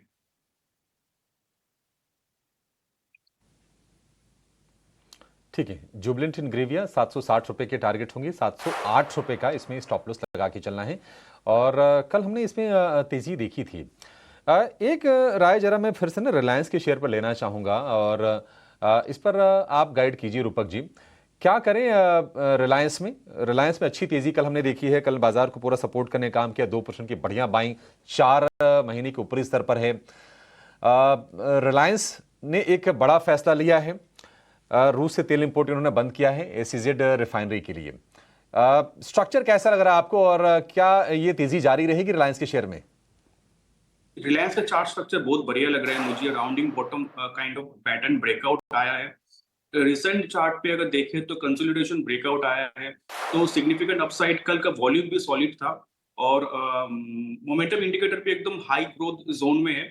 तो मुझे लगता है सिग्निफिकेंट रैली टुवर्ड्स 1660 तक जा सकता है, स्टॉक में बने रहना चाहिए विद स्टॉप लॉस ऑफ 1510। इसको लेकर आपकी तरफ से ये राय दी गई है। चलिए अब हमारी सहयोगी तृप्ति भी जुड़ गई हैं। तृप्ति के पास चलते हैं और जानते हैं कि ब्रोकरेज हाउसेस की नई रिपोर्ट क्या है, वो क्या कह रहे हैं इंडियन मार्केट को लेकर, पर्टिकुलर किसी स्टॉक्स को लेकर। तृप्ति बताइए कौन सी वो लिस्ट है और ब्रोकरेज की रिपोर्ट क्या है आज? जी बिल्कुल विश्व मोहन, M&M के साथ शुरुआत करते हैं क्योंकि यहाँ पर सिटी ने अपनी खरीदारी की राय दी है। साथ ही FY30 तक के जो देख रहे हैं SUVs और LCV सेगमेंट में 8 गुना रेवेन्यू ग्रोथ की उम्मीद लगा रहे हैं। साथ ही ट्रैक्टर इंडस्ट्रीज़ के लिए भी इन्होंने अपना आउटलुक दिया है। FY30 तक ये CAGR गाइडेंस जो है उन्होंने बढ़ा दिया है, 7% से बढ़ाकर 9% का गाइडेंस दे दिया है। आगे के लिए देखें तो SUV लॉन्चेस पर अब नज़र रहेगी। साथ ही 27 नवंबर को एक नए मॉडल का कंपनी टीजर लॉन्च करने वाली है, जिस पर भी अब यहाँ पर नजर रहने वाली है। मॉर्गन स्टैनली ने यहाँ पर M&M पर अपनी ओवरवेट की रेटिंग दी है। लक्ष्य आपको बता देते हैं 4407 का दिया है। साथ ही FY26 से 30 तक सभी सेगमेंट में 15 से 40% की CAGR ग्रोथ का ये अनुमान लगा रहा है। साथ ही LCV सेगमेंट में GST कटौती का फायदा सबसे ज़्यादा होता हुआ यहाँ पर नजर आया है। SUVs और LCVs में 8 गुना रेवेन्यू ग्रोथ का ये लक्ष्य बता रहे हैं। गोल्डमैन सैक्स ने भी M&M पर अपनी राय दी है। यहाँ पर उन्होंने खरीदारी की राय दी है। SUVs में EV मिक्स FY28 तक जो एक्सपेक्ट कर रहे हैं 20 से 30% तक ले जाने का ये लक्ष्य बना रहे हैं। साथ ही जो किसानों की आय में बढ़ोतरी हुई है, हॉर्टिकल्चर रुझान अब यहाँ से बढ़ता हुआ नजर आ रहा है, जिससे कि ट्रैक्टर इंडस्ट्री को यहाँ पर काफ़ी हद तक सपोर्ट मिला है। कंपनी का फोकस अब aerospace, life space, trucks and buses को स्केल करने पे है, क्योंकि इनमें से कुछ सेगमेंट में 2 से 3 साल में वैल्यू अनलॉकिंग की यहाँ पर ये एक्सपेक्ट कर रहे हैं। मॉर्गन स्टैनली ने TCS पर अपनी राय दी है। ओवरवेट की रेटिंग है। लक्ष्य आपको बता दें 3430 का दिया है। डेटा सेंटर सब्सिडरी में 1 बिलियन का जो निवेश हुआ है उससे यहाँ पर इनको फंडामेंटल्स मजबूत नजर आ रहे हैं। साथ ही बाहरी निवेश जो डेटा सेंटर में आ रहा है उससे यहाँ पर कंपनी का ट्रस्ट अब बढ़ता हुआ दिख रहा है। मॉर्गन स्टैनली ने इंडिको पर अपनी राय दी है। ओवरवेट की रेटिंग है। लक्ष्य इन्होंने 6698 का दिया है और जो दूसरी छमाही है वहाँ पर ये बेहतर और पॉजिटिव आउटलुक इनको नज़र आ रहा है। साथ ही Q3 में ये थोड़ा सा पैसेंजर रेवेन्यू को लेकर कंसर्न है, क्योंकि यहाँ पर फ्लैट नज़र आ सकता है। साथ ही अब जो डिमांड बढ़ रही है उसको पूरा करने के लिए ये जो मिटिगेशंस होते हैं, जितने भी इनके कंसर्न्स हैं उसको मिटिगेट करने के लिए नए उपाय करते हुए नज़र आ रहे हैं। साथ ही इनका कहना है कि रुपये की तुलना में जो डॉलर मजबूत हो रहा है उसकी वजह से थोड़ा सा यहाँ पे कंसर्न बना हुआ है, क्योंकि इनका 60% कॉस्ट डॉलर लिंक्ड है। साथ ही इंटरनेशनल अब जो विस्तार करेगी कंपनी उससे यहाँ पर आगे जाकर इनको फ़ायदा होता हुआ नज़र आएगा। सिटी ने इंडिया ऑटोज़ और ऑटो पार्ट्स पर अपनी राय दी है। यहाँ पर मारुति, M&M, Hyundai इनकी पहली पसंद है ऑटो कंपनीज़ में। और साथ ही ऑटो पार्ट्स की अगर बात करें तो इंड्योरेंस पर ये पॉजिटिव आउटलुक रखते हैं। जीएसटी में कटौती के बाद डिमांड अच्छी रही, फेस्टिव आउटलुक भी अच्छा रहा। फेस्टिव सीजन में जो डिमांड आई वो काफ़ी हद तक अच्छी रही और आगे के लिए भी ये पॉजिटिव यहाँ से नज़र आ रहे हैं। कच्चे माल की लागत थोड़ी बढ़ने से यहाँ पर स्टील और प्रेशियस मेटल्स में थोड़ा सा कंसर्न बना हुआ है। साथ ही एक्सपोर्ट आउटलुक को लेकर ये पॉजिटिव है, लेकिन पार्ट मेकर और जेएलआर अमेरिका में नए टैरिफ को लेकर अभी भी यहाँ पर चिंताएं बनी हुई है। जी विश्व मोहन। तृप्ति ये पूरी लिस्ट लेकर आने के लिए, लेकिन आपकी लिस्ट से सबसे पहले हम बात कर लेते हैं टीसीएस को लेकर। मॉर्गन स्टैनली की तो पॉजिटिव रिपोर्ट है ही, और कंपनी ने जो टीपीजी के साथ जो साझेदारी की है, जिसमें हाइपरवॉल्ट एआई डेटा सेंटर नाम की सब्सिडरी में मिलकर ये 18,000 करोड़ का निवेश करेंगे, और कहा जा रहा है कि 1 से 1.5 साल में इनका रेवेन्यू आना भी शुरू हो जाएगा इस इन्वेस्टमेंट से, और आगे चलकर लंबी अवधि में इनका प्लान है दोनों मिलकर एक बड़ी निवेश की भी तैयारी, 1 लाख करोड़ के ऊपर का भी निवेश किया जा सकता है 5 से 6 सालों में, तो आगे के लेकर भी बड़ा प्लान है। आमतौर में हम देखते हैं ट्रेडिशनली ये एसेट लाइट मॉडल पे काम टीसीएस करते हैं। इस तरह के मेजर इन्वेस्टमेंट, बड़े स्केल पर इंफ्रा इन्वेस्टमेंट कम टीसीएस की तरफ से या इंडियन आईटी कंपनी की तरफ से देखा जाता है। एक फंडामेंटल व्यू ले लेते हैं नरेंद्र सोलंकी जी से। सोलंकी जी बताइए, क्या राय बन रही है टीसीएस पे इन इन्वेस्टमेंट को देखते हुए, और ओवरऑल आईटी सेक्टर पर भी पूरा राय दे दीजिएगा। जी बिल्कुल। आईटी सेक्टर में जैसे कि हमने अभी डिस्कस किया कि ओवरऑल यहाँ पे अगर आप वैल्यूएशंस के हिसाब से देखें तो ऑलमोस्ट 5 ईयर एवरेजेस पे हम लोग चल रहे हैं, और डाउनसाइड यहाँ पे अब बिल्कुल लिमिटेड है, बिकॉज अब नेगेटिव सरप्राइजेस कुछ बचा नहीं है सेक्टर के लिए, और यहाँ से पॉजिटिव इंप्रूवमेंट ही अब होने वाले हैं आगे आने वाले टाइम में। और जहां तक हमारा अनुमान है कि नेक्स्ट 2 to 3 क्वार्टर्स में ये हमें काफी स्ट्रांगली जो ग्रोथ है वो एग्जीक्यूशन वाली वो काफी अच्छी इंप्रूव होती हुई दिखाई देगी। और जिस हिसाब से टीसीएस की अगर बात करें तो ये जो डील्स हैं लॉन्ग टर्म के लिए बिल्कुल पॉजिटिव है। हालांकि शॉर्ट टर्म में थोड़ा सा बिकॉज ऑफ केपेक्स इन्वेस्टमेंट थोड़ा सा रिटर्न रेशियोज में हमें इम्पैक्ट दिख सकता है, लेकिन मीडियम टू लॉन्ग टर्म के लिए काफी पॉजिटिव है, और हमारा भी रुझान काफी पॉजिटिव है आईटी सेक्टर एंड टीसीएस के ऊपर ओवरऑल को लेकर भी आपको लग रहा है कि काफ़ी उम्मीदें हैं, और साथ ही टीसीएस पर भी आप बुलिश नज़र आ रहे हैं, क्योंकि जिस तरह की एआई की डिमांड है उस हिसाब से इस तरह के इन्वेस्टमेंट काफ़ी यहाँ पे सपोर्टिव हो सकता है। चलिए, एक और अहम अपडेट आ रही है, क्योंकि ट्रेड डील को लेकर काफ़ी बातचीत चल रही है। सरकार से भी इस तरह के संकेत मिल रहे हैं कि काफ़ी क्लोज हैं डील करने के, और मार्केट में तो आज काफ़ी बज़ भी है कि हो सकता है कि आज देर शाम तक डील हो भी जाए, देखते हैं, लेकिन अभी कुछ कंफर्मेशन नहीं है उसको लेकर। लेकिन इस बीच डोनाल्ड ट्रंप जूनियर का जाम नगर का दौरा, इसे किस तरह से देखना चाहिए? भारत दौरे पर आए हैं ट्रंप के बेटे जूनियर ट्रंप। अभिषेक, किस तरह से इसे देखना चाहिए? ट्रेड डील को लेकर भी काफ़ी उम्मीदें हैं, बाजार में चर्चाएं काफ़ी ज़्यादा गर्म हैं, किस तरह से देखें इस दौरे को? देखिए विश्व मोहन, चर्चाएं गर्म तो हैं, लेकिन इस दौरे को मतलब इस तरह से बहुत ज़्यादा नहीं देखना चाहिए, क्योंकि एक अमेरिकन बिलियनियर की शादी है और उन्होंने उदयपुर को चुना है। उदयपुर में शादी है, तो उसमें हम देख रहे हैं कि डोनाल्ड ट्रंप जूनियर शामिल हो रहे हैं, जस्टिन बीबर आ रहे हैं, जेनिफर लोपेज जैसी सेलिब्रिटीज इसमें शामिल हो रही हैं। और हमने देखा कि डोनाल्ड ट्रंप जूनियर, जो कि डोनाल्ड ट्रंप के बेटे हैं, वो ताजमहल भी गए थे।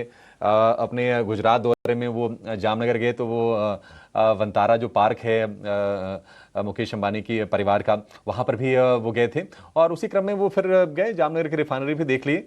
लेकिन ये ज़रूर है कि ऐसी अब ये फैक्ट तो आ गया है, क्योंकि अमेरिका की तरफ से प्रेशर था कि आप रशिया से ऑयल परचेज कम कीजिए। अब हमारी कई सारी कंपनीज हैं जिनका कि लॉन्ग टर्म परचेज है रशियन कंपनीज के साथ। रिलायंस का तो रॉसनिफ्ट के साथ डील भी है लॉन्ग टर्म ऑयल परचेज के लिए। लेकिन ये है कि एसईजेड रिफाइनरी के उन्होंने ऑयल अपनी जो परचेज थी उसको खत्म करने का फैसला किया है। अब ये डोनाल्ड ट्रंप बार बार ये दावा करते रहे हैं कि नरेंद्र मोदी मान गए हैं कि वो रूस से कच्चे तेल की खरीदारी पूरी तरह से बंद कर देंगे। अब उसमें कितना सही है कितना गलत है, बट ये आंकड़े ये जरूर दिखा रहे हैं। नवंबर में अब तक की जो ऑयल परचेज जो रही है और रूस से, वो रही है 0.98 मिलियन बैरल प्रतिदिन की, और अक्टूबर में थी 1.86। तो अभी तक तो लगभग ये आधा है, तो काफ़ी साइजेबल कटौती आई है, और ये उसी दिशा में माना जा रहा है, देखा जा रहा है कि मतलब अगर भारत अमेरिका की कुछ शर्तें मान लेता है तो शायद ट्रेड डील पर हम अच्छी खबरें आते हुए देखें। पीयूष गोयल ने कहा भी था कि आपको गुड न्यूज़ जल्दी मिलेगी, लेकिन उन्होंने ये भी कहा था कि किसानों के हितों से, जो छोटी इंडस्ट्रीज़ हैं, जो लघु उद्योग हैं, उनके हितों से समझौता नहीं किया जाएगा। देखते हैं। अब बहुत दिन तो नहीं लगने चाहिए, काफी समय ऑलरेडी बीत गया है, मे भी हो सकता है। अब ये खबर गर्म है कि हाँ आज शाम को हो सकता है। अब जब हो जाएगा तो इस पर खबर आई जाएगी सबके सामने। ये बात है, देखते किस तरह। लेकिन जिस तरह के डेटा भी आए हैं, जैसा आप कह भी रहे हैं कि इंपोर्ट के जो नंबर अब आ रहे हैं, जो रिसेंट डेटा आए हैं वो काफ़ी कम है, और रिलायंस इंडस्ट्रीज़ ने भी अपना इंपोर्ट पूरी तरह से अब कहा है कि आगे चलकर वो नॉन रूसी ऑयल पर उनकी निर्भरता बढ़ेगी। चलिए कुछ और एक्सपर्ट से अपने राय लेते हैं और अलग अलग जो खबरें आई हैं उनसे जुड़े हुए कुछ राय ले लेते हैं। सबसे पहले M&M को लेकर काफ़ी पॉजिटिव रिपोर्ट आ रही है ब्रोकरेज हाउसेस की। वैशाली जी, आपसे शुरुआत करूंगा। M&M को लेकर आपकी राय क्या आ रही है? देखिए, M&M काफी समय से एक अच्छा स्टॉक कंसिस्टेंटली चल रहा है, बट टेक्निकली मैं कहूंगी 3750 काफी समय से रेजिस्टेंस भी दिख रहा है। So unless and until we move, जैसे कि कल की कैंडल बनी है, मुझे लग रहा है ये न्यू राउंड ऑफ मोमेंटम की शुरुआती हो सकती है, और 3750 को क्रॉस करता है तो आई थिंक नेक्स्ट टारगेट 3900 के भी देख सकते हैं। सो बायस पॉजिटिव है। ठीक है, पॉजिटिव है। वैशाली जी, बहुत शुक्रिया आज समय देने के लिए और तमाम स्टॉक्स पर अपनी राय हमसे साझा करने के लिए। कुछ और स्टॉक्स की तरफ बढ़ते हैं जहां पर आज हम देखेंगे कि कुछ बड़ा एक्शन दिखाई देगा। मैक्स फाइनेंशियल, आज हम देखेंगे कि इसमें मैक्स वेंचर ब्लॉक डील के जरिए 0.46% अपनी हिस्सेदारी बेच रही है और भाव होगा 1676 से 1693 रुपए का भाव, लगभग 1% के आसपास का डिस्काउंट है। और ये ऑफर जो साइज है वो है करीब 350 करोड़ रुपए के आसपास का। एक राय इस पर आपसे लेना चाहेंगे निमेश। मैक्स फाइनेंशियल कर्म ने तेजी ठीक ठाक देखी थी 2% के आसपास की, और महीने भर की चाल काफी एक्साइटिंग रही है मैक्स फाइनेंशियल की। क्या राय होगी आपकी? अगर थोड़ा शेयर नीचे आए तो क्या इसमें एंट्री करनी चाहिए? डेफिनेटली करनी चाहिए। जिस तरह से अभिषेक जी आप चार्ट स्ट्रक्चर देखे, 1 जुलाई से लेके दो चार दिन पहले तक, यानी ऑलमोस्ट 3-3.5 महीने का स्टॉक का एक कंसोलिडेशन का फेज का एक ब्रेकआउट आया है, और जिस तरह से डील वैल्यू हो रही है क्लोजिंग प्राइस के ऊपर ही हो रही है, कुछ ज्यादा कोई डिस्काउंट नहीं है। तो मैं मानता हूं कि मार्केट ये चीज को एक पॉजिटिव रिएक्ट करेगा, और डेफिनेटली अगर कुछ भी गिरावट आती है तो मैक्स फाइनेंशियल के अंदर व्यू मेरा बुलिश है। चार्ट स्ट्रक्चर काफी स्ट्रॉन्ग दिख रहा है, स्टॉक ऑल टाइम हाई के नजीक ट्रेड कर रहा है, तो यहाँ से बाइंग अपॉर्चुनिटी दिख रही है, बाय करके चलना चाहिए। मैं मानता हूँ कि आने वाले दिनों में 1760 तक के लेवल मैक्स फाइनेंशियल के अंदर देखने को मिल सकते हैं, क्योंकि कंसोलिडेशन फेज का एक ब्रेकआउट आया है, तो डेफिनेटली व्यू बुलिश है। अगर कोई भी डीप आता है तो बाय करके चलना चाहिए। नीचे की तरफ स्टॉप लॉस की अगर बात करें तो मेरा मानना है कि 1630 रुपए का एक स्टॉप लॉस जो है वो जरूर से फॉलो करना चाहिए। 130 रुपए का स्टॉप लॉस होगा मैक्स फाइनेंशियल के लिए। इस बीच देखिए एक बड़ी खबर आ रही है, हिंडाल्को की यूएस की सब्सिडरी है नोवेलिस, उसमें आग की घटना हुई है, और फिलहाल जो अपडेट आ रहा है कि आग पर काबू पा लिया गया है और कोई इसमें हताहत नहीं हुआ है। ऑस्वेगी काउंटी में ये उनका प्लांट है और ये आग की दूसरी घटना है, और खबरें निकल के आ रही हैं कि इसमें 80 फायर फाइटर जुटे थे आग को बुझाने के लिए, और आग पर फिलहाल काबू पा लिया गया है। कितना डैमेज हुआ है ये हम देखेंगे, बाद में इसको लेकर अपडेट्स आएंगे। और इम्पोर्टेंट ये इसलिए है क्योंकि अगर आप नोवेलिस को देखेंगे तो हिंडाल्को की टोटल रेवेन्यू में तकरीबन 58 से 59% के आसपास का कंट्रीब्यूशन नोवेलिस का होता है। तो ये एक निश्चित तौर पर एक नेगेटिव खबर है। हो सकता है कि आज सेंटिमेंटली थोड़ा सा शेयर आपको ये नीचे दिखाई दे। फिलहाल ज़्यादा डिटेल्स जो आएंगे इसकी आगे भी हम आपको इसके बारे में जानकारी देंगे। फिलहाल एक छोटे से ब्रेक का वक्त हो गया है। ब्रेक के बाद हम हेडलाइंस के साथ करेंगे अगले 1 घंटे की शुरुआत, यानी कि मार्केट्स लाइव। हमारे एक्सपर्ट्स हमारे साथ बने हुए हैं, आप भी कहीं जाएगा नहीं।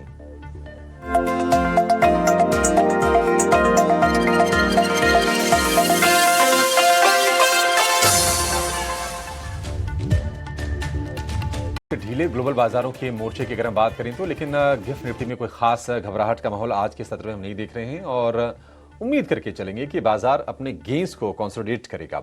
भले ही हो सकता है कि आज तेजी ना दिखे, इंट्राडे में हो सकता है कि गिरावट आ जाए, लेकिन बड़े फॉल के जो आसार हैं वो काफ़ी कम दिखाई दे रहे हैं। कुछ और ऐसे शेयरों पर बातचीत करते हैं जहां पर ना एक्साइटिंग हम मूव देख रहे हैं, और हीरो मोटो को हम मिस कर नहीं सकते। हीरो मोटो रूपक जी 6000 रुपये के ऊपर ये शेयर निकल गया, शानदार रनअप रहा है, अगर हम लोज से देखेंगे तब तो 80% ये ऊपर आ गया है हीरो मोटो में क्या फर्दर स्टीम आप देख रहे हैं या फिर टू व्हीलर में कहीं और फोकस करें, टीवीएस मोटर या फिर आयशर जैसे विकल्प बेहतर होंगे?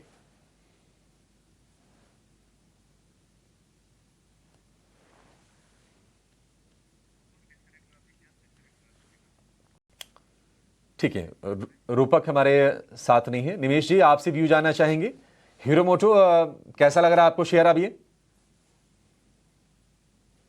जो है वो काफी बुलिश है और मैं मानता हूँ कि अभी भी मोमेंटम स्टॉक के अंदर बने रहेगा।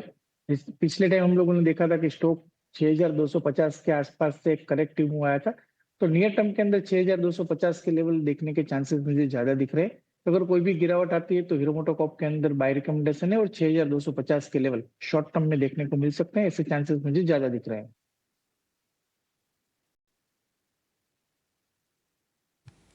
ठीक है, हीरो मोटो को लेकर ये व्यू हो गया।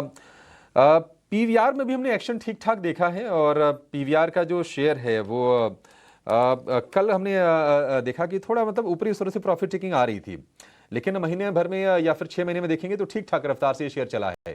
100 स्क्रीन कंपनी जोड़ने जा रही है और जो उनके ऑलरेडी जो स्ट्रांग होल्ड है वहां तो स्क्रीन प्रेजेंस वो बढ़ाएगी, लेकिन छोटे शेयरों पर भी फोकस करने जा रही है पीवीआर, ऐसा कंपनी ने कहा है। सोलंकी जी, पीवीआर का शेयर आपको कैसा लगता है और इसके फंडामेंटल्स के बारे में आप क्या कहेंगे?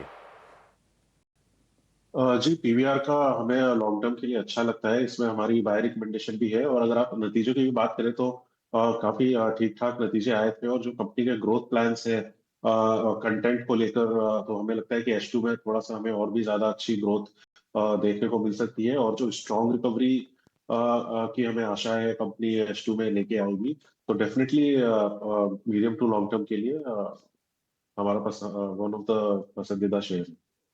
आपका पसंदीदा शेयर है पीवीआर को लेकर, ये राय है। एक और नरेंद्र जी, आपसे एक राय ले लेता हूं। दिल्ली के एनसीआर के रियल एस्टेट मार्केट में वापस से स्लो डाउन के संकेत दिख रहे हैं। वहां के जो ब्रोकर्स कम्युनिटी है वहां पे हलचल तेज हो गई है कि घरों की बिक्री में काफ़ी ज़्यादा दिक्कतें हो रही है और एक बड़े प्रोजेक्ट में सिर्फ 30% ही यूनिट्स बिक पाई हैं पिछले 1.5 सालों में, जब से उन्होंने प्रोजेक्ट की शुरुआत की है। एक बिल्डर ने तो सॉफ्ट लॉन्च में लग्जरी प्रोजेक्ट के लिए काफ़ी पैसा लिया, उसके बाद भी अब तक काम शुरू नहीं होती। इस तरह की धीरे धीरे खबरें आ रही है और जो उन कम्युनिटीज़ में ये हलचल तेज हो गई कि आगे चल के कई सारे प्रोजेक्ट्स में इस तरह की दिक्कतें हो सकती है। रियल एस्टेट सेक्टर में हम जिस तरह की रिकवरी देख रहे थे, क्या वापस से नरेंद्र सोलंकी जी आपको लगता है क्या कुछ ब्रेक तो नहीं लग सकता है? कुछ चिंताएं हैं या ये चिंताएं सिर्फ दिल्ली एनसीआर तक ही सीमित हैं? जी, फिलहाल तो हमें लग रहा है कि ये मेनली लोकलाइज्ड मामला है दिल्ली एनसीआर में, और जिस हिसाब से अगर आप रेट्स की भी प्राइसेस की बात देखेंगे तो जो रनअप हमें दिल्ली एनसीआर में देखने को मिला वो बाकी शहरों में उतना देखने को नहीं मिला है। लेकिन जी हाँ, बिल्कुल जो बड़े मेट्रोज हैं, इवन अगर आप मुंबई की भी बात करें तो जो लॉन्चेस है वो काफी एग्रेसिव है और जो सप्लाई जो इन्वेंट्री है वो भी बिल्डअप काफी अच्छा खासा है। तो मेट्रोज जो लार्ज मेट्रोज है वहां पे थोड़ी सी आशंका है। इसी के चलते हमारा जो व्यू ये है कि जो टियर 2 टियर 3 सिटीज बेस्ड जो प्लेयर्स हैं जो नॉन मेट्रोज में है वहां पे ज्यादा बेटर परफॉर्मेंस हमें देखने को मिल सकती है बजाय द प्लेयर्स जो कि सिर्फ मेट्रो में ऑपरेट करते हैं। नजरिया है, लेकिन अभी तक हालांकि बहुत पुष्टि यहाँ पे नहीं हो पा रही है कि बाकी मार्केट को लेकर भी दिक्कत है, लेकिन इन्वेंट्री कई सारे मार्केट में काफ़ी ज़्यादा है, उसका असर हो सकता है कि कुछ यहाँ पर दिख सकते हैं। एक और खबर पर चर्चा कर लेते हैं। निमेश जी, आपसे राय चाहिए जेएसडब्ल्यू एनर्जी को लेकर। सीओसी ने जो कमिटी ऑफ क्रेडिटर्स है उन्होंने रायगढ़ चंपा रेल इंफ्रा को मंजूरी दे दी है और लेकिन एनसीएलटी से अभी अंतिम मंजूरी बाकी है। जेएसडब्ल्यू एनर्जी को लेकर आपकी राय निमेश जी? देखिए, चार्ट सेक्टर में कोई स्ट्रेंथ ज्यादा दिख नहीं रही है मुझे, और स्टॉक अगर आप देखें तो मल्टीपल एवरेजेस के नीचे ही ट्रेड कर रहा है, वीक ट्रेंड है, नेगेटिव ट्रेड के अंदर चल रहा है। हालांकि ये खबर के चलते हुए हम लोग एक टेक्निकल बाउंस देख सकते हैं, बट जब तक ये स्टॉक ऊपर में 540 के ऊपर बंद नहीं होता है तब तक कोई बड़ा मूव आने के चांसेस मुझे नहीं दिख रहे हैं। तो मेरा मानना है कि अगर कोई भी बाउंस आता है तो वो as a sell on rise की स्ट्रेटेजी के लिए देखना चाहिए। तो व्यू मेरा नेगेटिव है जेएसडब्ल्यू एनर्जी के लिए। जब तक ये स्टॉक 540 के ऊपर बंद नहीं आता मैं मानता हूं कि स्टॉक के अंदर गिरावट जो है वो बनी रहेगी। JSW एनर्जी को लेकर ये नजरिया। एक और स्टॉक है कोटक महिंद्रा बैंक। निमेश जी, आपकी राय लेंगे। दो खबर, एक तो स्टॉक स्प्लिट पर भी आज बोर्ड की बैठक है, देखते हैं क्या कुछ फैसला होता है। दूसरी खबर ये भी है, कल हमने दिखाया भी था कि डॉयश बैंक के रिटेल और वेल्थ मैनेजमेंट कारोबार को खरीदने की इन लोगों की प्लान है। कोटक महिंद्रा बैंक और फेडरल बैंक, ये दोनों इस रेस में शामिल हैं। निमेश जी, कोटक महिंद्रा बैंक को लेकर आपकी राय क्या है? देखिए, कोटक महिंद्रा बैंक को लेकर मेरी राय बुलिश है। स्टॉक के अंदर हम लोगों ने ऊपर के लेवल से 2250 से लेवल से एक अच्छा करेक्शन देख लिया है, और अगर आप देखें अभी तो स्टॉक 100 डेज की मूविंग एवरेज का एक सपोर्ट ले रहा है। मैं मानता हूं कि जिस तरह से बैंक इंडेक्स परफॉर्म कर रहा है और जिस तरह से कोटक महिंद्रा बैंक के अंदर चार्ट स्ट्रक्चर है, ये एक बाइंग अपॉर्चुनिटी है। कोटक महिंद्रा बैंक के अंदर मैं यहाँ से बाय रिकमेंड करता हूँ। मेरा मानना है कि नीचे की तरफ जो है वो 2000 रुपए का एक स्टॉप लॉस लगा के यहाँ से बाय करना चाहिए, और फिर से ये स्टॉक अपना जो रिसेंटली लेवल था 2250 के आसपास था, वो लेवल को टेस्ट करने के लिए आ सकता है। तो कोटक बैंक के अंदर व्यू बुलिश है, 2000 के स्टॉप लॉस से बाय करना चाहिए। 2250 का टारगेट प्राइस आने वाले दिनों में देखने को मिल सकता है। तो ये जो 2250 का टारगेट है, पोजिशनल राय है, डिप पे खरीदना है, 2000 के आसपास का सेल आपको लगाना है, ये राय निमेश जी की तरफ से है। लेकिन चलिए अब चलते हैं अपने सहयोगी आशीषा के पास और जान लेते हैं वो कौन सी 9 ऐसी खबरें हैं जिन पर आपको जरूर नजर आज के कारोबार में रखना चाहिए। तो 9 के 9 रत्न समझाने के लिए और बताने के लिए आशीषा हमारे साथ है। आशीषा, बताइए। बिल्कुल, तो आज 9 के नवरत्न में सबसे पहले बात करेंगे TCS की, जहां पर उन्होंने TPG के साथ टाई अप किया है। $2 बिलियन का इन्वेस्टमेंट करेगी दोनों ही कंपनियां साथ में मिलकर इंडिया में AI डेटा सेंटर डेवलप करने के लिए। तो बड़ी खबर है TCS, यहां पर पॉजिटिव एक्शन नज़र आ सकता है। अदानी विल्मर में ब्लॉक डील होगी, उसकी डिटेल्स कुछ ही मिनटों में आती हुई नजर आएगी, जहां पर अदानी विल्मर, अदानी ग्रुप अब पूरी तरह से बाहर निकलना चाहती है इस कंपनी से। ऑलरेडी अनाउंस था, लेकिन अब ब्लॉक डील के द्वारा धीरे धीरे दोनों ही कंपनियां अदानी विल्मर इस कंपनी से एग्जिट कर रही है। इसके अलावा मैक्स फाइनेंशियल, यहां पर भी एक ब्लॉक डील, यहां पर मैक्स वेंचर्स करीब आधे % की हिस्सेदारी बेचना चाहते हैं और 270 करोड़ के ये पूरी ट्रांजैक्शन वैल्यू होगी, और इसकी भी डिटेल्स अभी कुछ ही मिनटों में आती हुई नजर आएगी। जैगल प्रीपेड, जहां पर कंपनी ने बीबा फैशन के साथ एक टाई अप किया है। जैगल जॉयर प्लेटफॉर्म के लिए ये टाई अप है, अगले 36 महीनों तक ये सर्विस कंपनी प्रोवाइड करेगी। HG इंफ्रा, जहां पर कंपनी ने एक होली ओन सब्सिडरी शुरू की है। कंपनी नए बिजनेसेस में एंटर करना चाहती है, solar, green hydrogen, battery energy storage systems. Kotak Mahindra bank board of directors की आज बैठक होगी, स्टॉक स्प्लिट कंसिडर होगा। बोर्ड ऑफ डायरेक्टर्स की बैठक के बाद दोपहर या शाम को ये डिटेल्स आती हुई नजर आएगी। ग्रो पिछले कुछ दिनों में 15% पिछले 2 सत्रों में ऑलरेडी ठुक चुका है ये स्टॉक, और याद रखें आज के सत्र में कंपनी के नतीजे आएंगे, क्वार्टरली रिजल्ट्स आएंगे, किस तरह से के नतीजे रहेंगे सबकी नज़र उस पर रहेगी। नुवामा की एक बड़ी इंटरेस्टिंग रिपोर्ट आई है प्लास्टिक पाइप सेक्टर पर। उनका मानना है कि पीवीसी पाइप के प्राइसेस कमज़ोर है, जिसके चलते 2 स्टॉक्स पर उनकी रेटिंग है, एस्ट्रल पर होल्ड की रेटिंग और सुप्रीम इंडस्ट्रीज़ पर भी उन्होंने होल्ड की रेटिंग ही रखी है। लास्ट में Norway stock big bold brokerage में हम आज बात करेंगे प्रेस्टीज एस्टेट्स की।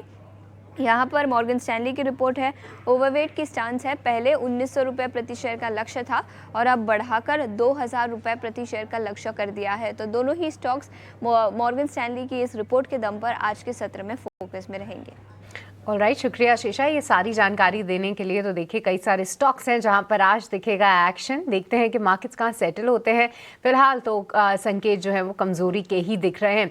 बट आशीषा चर्चा कर रही थी एक काउंटर की और एक सेगमेंट की, वो थी पाइप कंपनियां।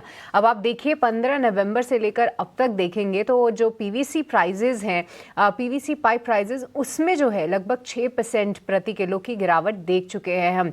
अब यहाँ पर नुवामा कह रहा है कि आने वाले समय में 3 से 4 रुपए जो है और भी प्राइजेस कट हो सकते हैं। इसका इम्पैक्ट एस्ट्रल, सुप्रीम, फिनोलेक्स इन काउंटर्स पर पड़ेगा। और हाल फिलहाल आप देखें तो 15 नवंबर के बाद से ही अगर इन काउंटर्स की बात करें तो वहाँ पर एक ज़बरदस्त गिरावट हमें देखने को मिल रही है। तो ये तमाम काउंटर्स पर फोकस ज़रूर रहेगा। जी हाँ, हमारे सभी मेहमान जो हैं हमारे साथ जुड़े हुए हैं और उनसे हम लगातार जो है उनका व्यू भी ले रहे हैं। और निमेश, एक बार आपसे एस्ट्रल पे राय चाहिए, क्योंकि देखिए एस्ट्रल नतीजे काफ़ी शानदार थे और मुझे याद है नतीजों वाले दिन ही स्टॉक में 7-8% की तेज़ी थी, बट इस ट्रिगर की वजह से थोड़ा मूड तो इसका खराब हुआ है। एस्ट्रल और लगे हाथ सुप्रीम इंडस्ट्री, जहाँ नतीजे भी अच्छे नहीं थे, स्टॉक पर प्रेशर है, दोनों पर क्या व्यू बनाए? एस्ट्रल की बात करें तो मैं मानता हूं कि चार्ट स्ट्रक्चर की अगर बात करें तो एक अच्छा ब्रेकआउट आया था और यही खबरों के चलते स्टॉक के अंदर हम लोगों ने ऑलरेडी गिरावट देख चुके हैं। अभी फिलहाल स्टॉक एक अच्छे सपोर्ट के ऊपर ट्रेड कर रहा है। मैं मानता हूं कि जब तक ये स्टॉक 1380 के ऊपर ट्रेड कर रहा है तब तक यहाँ से रिवर्सल के चांसेस जो है वो ज्यादा दिख रहे हैं। तो ऑलरेडी ये नेगेटिविटी ऑलरेडी फैक्टर इन हो चुकी है प्राइस के अंदर, ऐसा मेरा मानना है। और अगर कोई भी गिरावट आती है तो ऑस्ट्रल के अंदर यहाँ से बाय करके चलना चाहिए। मैं मानता हूँ कि ऊपर के अंदर फिर से हम लोग 1600 रुपए तक के लेवल ऑस्ट्रल के अंदर आने वाले दिनों में देखने को मिल सकते हैं। तो ऑस्ट्रल के अंदर बाय डिप्स की स्ट्रेटेजी रखे और नीचे की तरफ जो स्टॉप लॉस है वो 1380 के नीचे का कोई भी स्टॉप लॉस हम लोग जो है वो लगा सकते हैं। ऑलराइट, तो एस्ट्रल में चलिए बाय ऑन डिप्स की रणनीति अपनानी है, ये राय आती हुई। जी हाँ, जो कंपनी की ग्रोथ आउटलुक थी और मार्जिन आउटलुक थी वो भी काफ़ी अच्छा है, तो इस गिरावट पे आप खरीदारी के कुछ मौके ज़रूर ढूंढें। इसी के साथ साथ आप अगर देखें तो M&M यहाँ पर भी जो है फोकस ज़रूर रहेगा। हालांकि कल इन्वेस्टर डे प्रेजेंटेशन आई थी, पर आज ढेर सारी ब्रोकरेज रिपोर्ट्स आई हैं M&M पे। हालांकि हमने सारे पॉइंट्स इसमें कवर ज़रूर किए थे, पर ट्रैक्टर की जो वॉल्यूम ग्रोथ गाइडेंस है जो कि 7% पहले वो देख रहे थे, अब उसको बढ़ाकर 9% कर दी है, तो एक ये ट्रिगर पॉइंट ज़रूर साबित हो सकता है M&M के लिए। इंडसइंड बैंक पर भी आज फोकस रहेगा, क्योंकि यहाँ पर कुछ रिपोर्ट्स बता रही हैं कि कंपनी अब जल्द ही जो है QIP लेकर आएगी और इसको ग्रोथ कैपिटल के तौर पर कंपनी यूज़ करेगी। इंडसइंड बैंक देखिए कई सारी दिक्कतें ऑलरेडी हमने इसमें देखी हैं। एक बार निमेश इस पे भी चार्ट चेक दीजिए। हाल फिलहाल जो है ये काउंटर अच्छे से मूव ऊपर ज़रूर कर रहा है, बट स्टॉक के लिहाज से और ट्रेडिंग व्यू इस पर क्या बनाना चाहिए? देखिए अगेन बैंकिंग सेक्टर के अंदर एक अंडर परफॉर्मिंग स्टॉक रहा है और मैं मानता हूं कि अगर बैंकिंग में आपको इन्वेस्टमेंट करना है तो काफी बेटर अपॉर्चुनिटी कई और स्टॉक के अंदर मिल रही है। चार्ट स्ट्रक्चर भी मुझे इतना स्ट्रांग नहीं लग रहा है। मैं मानता हूं कि स्टॉक के अंदर ऊपर में जो ब्रेकआउट है वो 870 के ऊपर अगर स्टॉक निकलता है 870 880 के ऊपर तभी ब्रेकआउट आएगा। तो अब तक ये लेवल पे तो मेरा राय यही है कि भी आप अवॉइड करके चलिए और जहां पर बेटर परफॉर्मिंग स्टॉक है वहां पर मोमेंटम प्ले कीजिए। इंडसइंड बैंक के अंदर अभी यहाँ से अवॉइड की राय है। ठीक है, इंडसइंड बैंक को अवॉइड की सलाह दे रहे हैं निमेश जी। सोलंकी जी, SBI पर जरा व्यू दीजिए। SBI हम देख रहे हैं कि 1000 रुपए के आसपास तो पहुंच गया है, थोड़ा समय बिता रहा है वहां पर, 20-25 रुपए के आसपास की दूरी है। SBI में किसी को नई खरीद करनी है तो क्या प्राइस आपके हिसाब से ठीक है?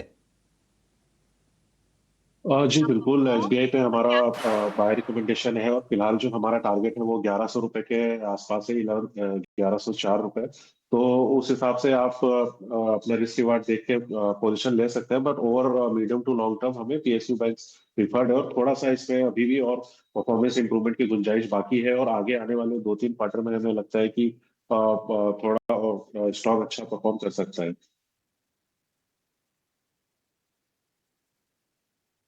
ठीक है, SBI को लेकर ये व्यू हो गया। हमारे साथ एक और एक्सपर्ट जुड़ गए हैं, investforudio.com के आदित्य अग्रवाल हमारे साथ हैं। आदित्य जी, गुड मॉर्निंग, बहुत शुक्रिया आपका समय देने के लिए। बताइए आज की आपकी ट्रेडिंग पिक्स कौन सी हैं, कहां पर आप बुलिश हैं? तो बाय रिकमेंडेशन के साथ जाना चाहूंगा। पहला है नेस्ले इंडस्ट्रीज का चार्ट। नेस्ले इंडिया अच्छा लग रहा है यहाँ पे। कंसोलिडेशन हुआ, एक अच्छा ही ब्रेकआउट आ रहा है स्टॉक में, तो करंट लेवल्स पे खरीदारी की सलाह रहेगी नेस्ले के स्टॉक में। 1380 का यहाँ पे टारगेट है, 1230 का स्टॉप लॉस लगाना है। दूसरा स्टॉक प्राइवेट सेक्टर बैंक्स में से एक्सिस बैंक मुझे बेहतरीन लग रहा है, तो मेरा मानना कहीं ना कहीं आप एक्सिस बैंक में खरीदारी कर सकते हैं और करंट लेवल्स पे खरीदारी करें। 1400 का यहाँ पे टारगेट लगा है और 1230 का स्टॉप लॉस। तो एक्सिस बैंक में खरीदारी करनी है और नेस्ले में खरीदारी करनी है। ठीक है, एक्सिस बैंक में और नेस्ले में, इन दोनों शेयरों में खरीदारी करने की सलाह है। एक्सिस बैंक ऑलरेडी हम देख रहे हैं कि 52 वीक हाइस पर जाके कारोबार कर रहा है। 1350 रुपए के आसपास इसका रिकॉर्ड हाई है, वहां से ज्यादा दूर अब ये शेयर है नहीं। लेकिन आदित्य के जो टारगेट है 1400 रुपए के टारगेट है, 1230 का स्टॉप लॉस। आदित्य, ये जो लेवल आपने दिए हैं दोनों शेयरों के, ये कब तक अचीव हो जाने की उम्मीद है? क्या एक और सीरीज में ये आ जाएंगे लेवल? बिल्कुल अभिषेक जी, मुझे लग रहा है कि ये एक सीरीज में आने चाहिए लेवल्स, और जिस हिसाब से बाइंग मोमेंटम है मार्केट्स में, मुझे लग रहा है कि ये स्टॉक्स में अच्छा खासी रन अप अभी भी कंटिन्यू रहनी चाहिए। ठीक है, ये राय आपके लिए इन दोनों के दोनों शेयरों पर, और दिसंबर सीरीज में उम्मीद करके चलेंगे कि लेवल्स अचीव होते हुए आपको दिखाई देंगे। 100 रुपये ऊपर के लगभग टारगेट हैं नेस्ले में, 1275 का भाव है, 1380 रुपये का टारगेट है। लेकिन चलिए आज मार्केट ओपनिंग की तरफ बढ़ते हैं, और आज जो गिफ्ट निफ्टी से जो संकेत मिल रहे थे वो कुछ ऐसी बहुत ज़्यादा नरमी के नहीं मिल रहे थे। देखते हैं शुरुआत किस तरह की होती है, क्या शुरुआत होने के बाद प्रॉफिट टेकिंग आती है, क्योंकि निफ्टी जो सेटल हुआ है वो ज़रूर 80 अंक नीचे सेटल हुआ है, और निफ्टी बैंक में हम सोच सकता है कि 225 अंकों के आसपास की हम गिरावट देखें ओपनिंग पर। लेकिन ओपनिंग के बाद क्या चाल होगी इस पर हमारी नज़र निश्चित तौर पर रहने वाली है। कुछ स्टॉक्स हैं जो आप फोकस में रख के चलिए। M&M आज फोकस में रहेगा, क्योंकि तमाम ब्रोकरेज हाउसेज उसको लेकर बुलिश हैं। रिलायंस ने तेल की खरीदारी रोकी है रूस से अपने जामनगर रिफाइनरी के लिए, तो रिलायंस फोकस में रहेगा। TCS ने एक बड़ा करार किया है TPG के साथ, TCS फोकस में रहेगा। PVR हम देखेंगे फोकस में रहेगा, क्योंकि PVR 100 स्क्रीन जोड़ने जा रही है, तो इस शेयर पर आप नज़र रखे ज़रूर चाहिए। कुछ स्टॉक्स हैं जहां पर आज निश्चित तौर पर आपकी नज़र होनी चाहिए। M&M हल्के से गेंस के साथ खुलने के संकेत भी दे रहा है। चलिए, ओपनिंग के लेवल आपके स्क्रीन पर आ गए हैं, घंटी बज गई है, शुरुआत हो गई है, और निफ्टी खुला है 85 अंक नीचे। निफ्टी बैंक की शुरुआत हुई है 200 सवा 200 अंक नीचे। खुलने के बाद अपने उसी स्तर पर है फिलहाल, ज़्यादा चेंजेस नहीं है। निफ्टी 90 अंक नीचे, निफ्टी बैंक की गिरावट थोड़ी सी बढ़ गई है, 271 अंकों की गिरावट हम निफ्टी बैंक में देख रहे हैं। अगर हम बड़े शेयरों की बात करें तो आज आप देखेंगे कि TCS और M&M दो ऐसे शेयर हैं जहां पर आधे % के गेंस हैं। अदरवाइज निफ्टी के 50 में से 45 शेयर आज कमजोरी का शिकार हो रहे हैं। प्रॉफिट टेकिंग, ब्रॉडर मार्केट से संकेत भी हम देख रहे हैं कि आज के सत्र में कमजोर हैं, क्योंकि 1200 शेयर कमजोर हैं और 750 शेयर इस वक्त बढ़त के साथ कारोबार कर रहे हैं। तो शुरुआत थोड़ी सी वीकर नोट पर हुई है। कुछ शेयर हरे निशान में वापसी की कोशिश कर रहे हैं। ITC हो गया, टाटा मोटर्स हो गया, ये दोनों शेयर हल्के से गेंस पर कारोबार कर रहे हैं। लेकिन जहां पर बड़ी गिरावट है जरा वो सामने लेकर आते हैं। हिंडाल्को करीब 3.25% टूट गया, क्योंकि इनके नोवेलिस प्लांट में जो इनके रेवेन्यू के लिहाज से काफी इंपॉर्टेंट है, 3.25% की गिरावट हम देख रहे हैं। नोवेलिस प्लांट में आग लगी है, दूसरी घटना है उसमें फायर की, और उस पर काबू तो पा लिया गया है, लेकिन ये इंपैक्ट आ रहा है शेयर पर। श्रीराम फाइनेंस, टाटा स्टील ये 1 से 1.5% नीचे है। HCL टेक में गिरावट है 0.25% की। ICICI बैंक में 0.25% के आसपास की गिरावट है। इटर्नल के शेयर में भी आज हम प्रेशर देख रहे हैं। रिलायंस में कल स्ट्रेंथ थी, लेकिन रिलायंस 1550 रुपए के आसपास टिका नहीं। आज हम आधे % के आसपास की नरमी देख रहे हैं। थोड़ी थोड़ी प्रॉफिट टेकिंग आज के सत्र में आ रही है। कल 2% ये शेयर चला था, ये आप याद रखिएगा। ग्लेनमार्क लाइफ करीब 1% ऊपर आपको ये शेयर दिखाई देगा। लेकिन अब मेटल में अगर आप देखेंगे तो हिंडाल्को के अलावा नाल्को भी टूट रहा है। टाटा स्टील में कमजोरी है, ये कुछ शेयर है। तो मेटल पैक आज बाजार पर दबाव बनाने का काम निश्चित तौर पर कर रहा है। और अगर आप देखेंगे जो आज का टॉप जो सेक्टोरल लूजर है वो भी मेटल ही है, 1% से ज्यादा की नरमी है। इसके अलावा हम देख रहे हैं कि डिफेंस वाले शेयर कमजोर हैं, साथ साथ हम देख रहे हैं कि बैंकिंग में सिलेक्टिव सेलिंग है, रियल एस्टेट कमजोर है, और मिड कैप स्मॉल कैप शेयरों में भी आज हम देखने की कमजोरी के साथ ही कारोबार होता हुआ दिखाई देगा। निफ्टी का जो मिड कैप इंडेक्स है कल ऊपरी स्तरों से नीचे आ गया था, आज आधे % के आसपास की गिरावट आपको इसमें देखने को मिलेगी। बड़े मूवर्स कौन से हैं, इस पर जरा एक बार नजर हम डाल लेते हैं। आज अगर हम तेजी वाले शेयरों की बात करें तो आपको NSE 500 में बहुत कम शेयर दिखेंगे जहां पर बड़े मूव्स हैं। छोटी छोटी बाइंग हो रही है। रेडिको खेतान हो गया, राइट्स हो गया, क्रेडिट एक्सेस ग्रामीण हो गया, ये जो शेयर हैं ये कुछ ऐसे शेयर हैं जहां पर 1% की तेजी है। अदरवाइज हम गिरने वाले शेयरों की बात करें तो हिंडाल्को के अलावा हम देख रहे हैं कि ग्रेफाइट कमजोर है, सुप्रीम इंडस्ट्रीज कमजोर है। इसके अलावा हम देख रहे हैं कि बजाज कंज्यूमर में 1% के आसपास की गिरावट है। तो गिरावट में भी ऐसी नहीं कि कोई बड़ी गिरावट कहीं पर आज आपको देखने को मिलेगी। इंडेक्स थोड़े संभलते हुए जरूर दिखाई दिए हैं लोअर लेवल से। इस बीच AWL एग्री 6.6% इक्विटी के सौदे इसमें हुए हैं। अडानी जो है अपना स्टेक बेच रहा है कोर स्ट्रेंथ पर फोकस करने के लिए। इस कंपनी से वो अपनी स्टेक को ट्रिम कर रहा है। करीब 7.5%, 6.5% थोड़ी ज़्यादा इक्विटी के सौदे हुए। AWL एग्री का अगर आप शेयर देखेंगे हल्की सी गिरावट के साथ आपको कारोबार करता हुआ दिखाई देगा। निफ्टी करीब 75 अंक नीचे और निफ्टी बैंक की बात करें तो वहां पर गिरावट थोड़ी सी ज्यादा है, 225 अंकों के आसपास की गिरावट है। और इस बीच अगर आप देखेंगे निफ्टी बैंक के तो 12 में से 9 शेयर कमजोरी का शिकार हो रहे हैं और जो शेयर ऊपर भी हैं उनमें कोई खास ट्रेंड नहीं है।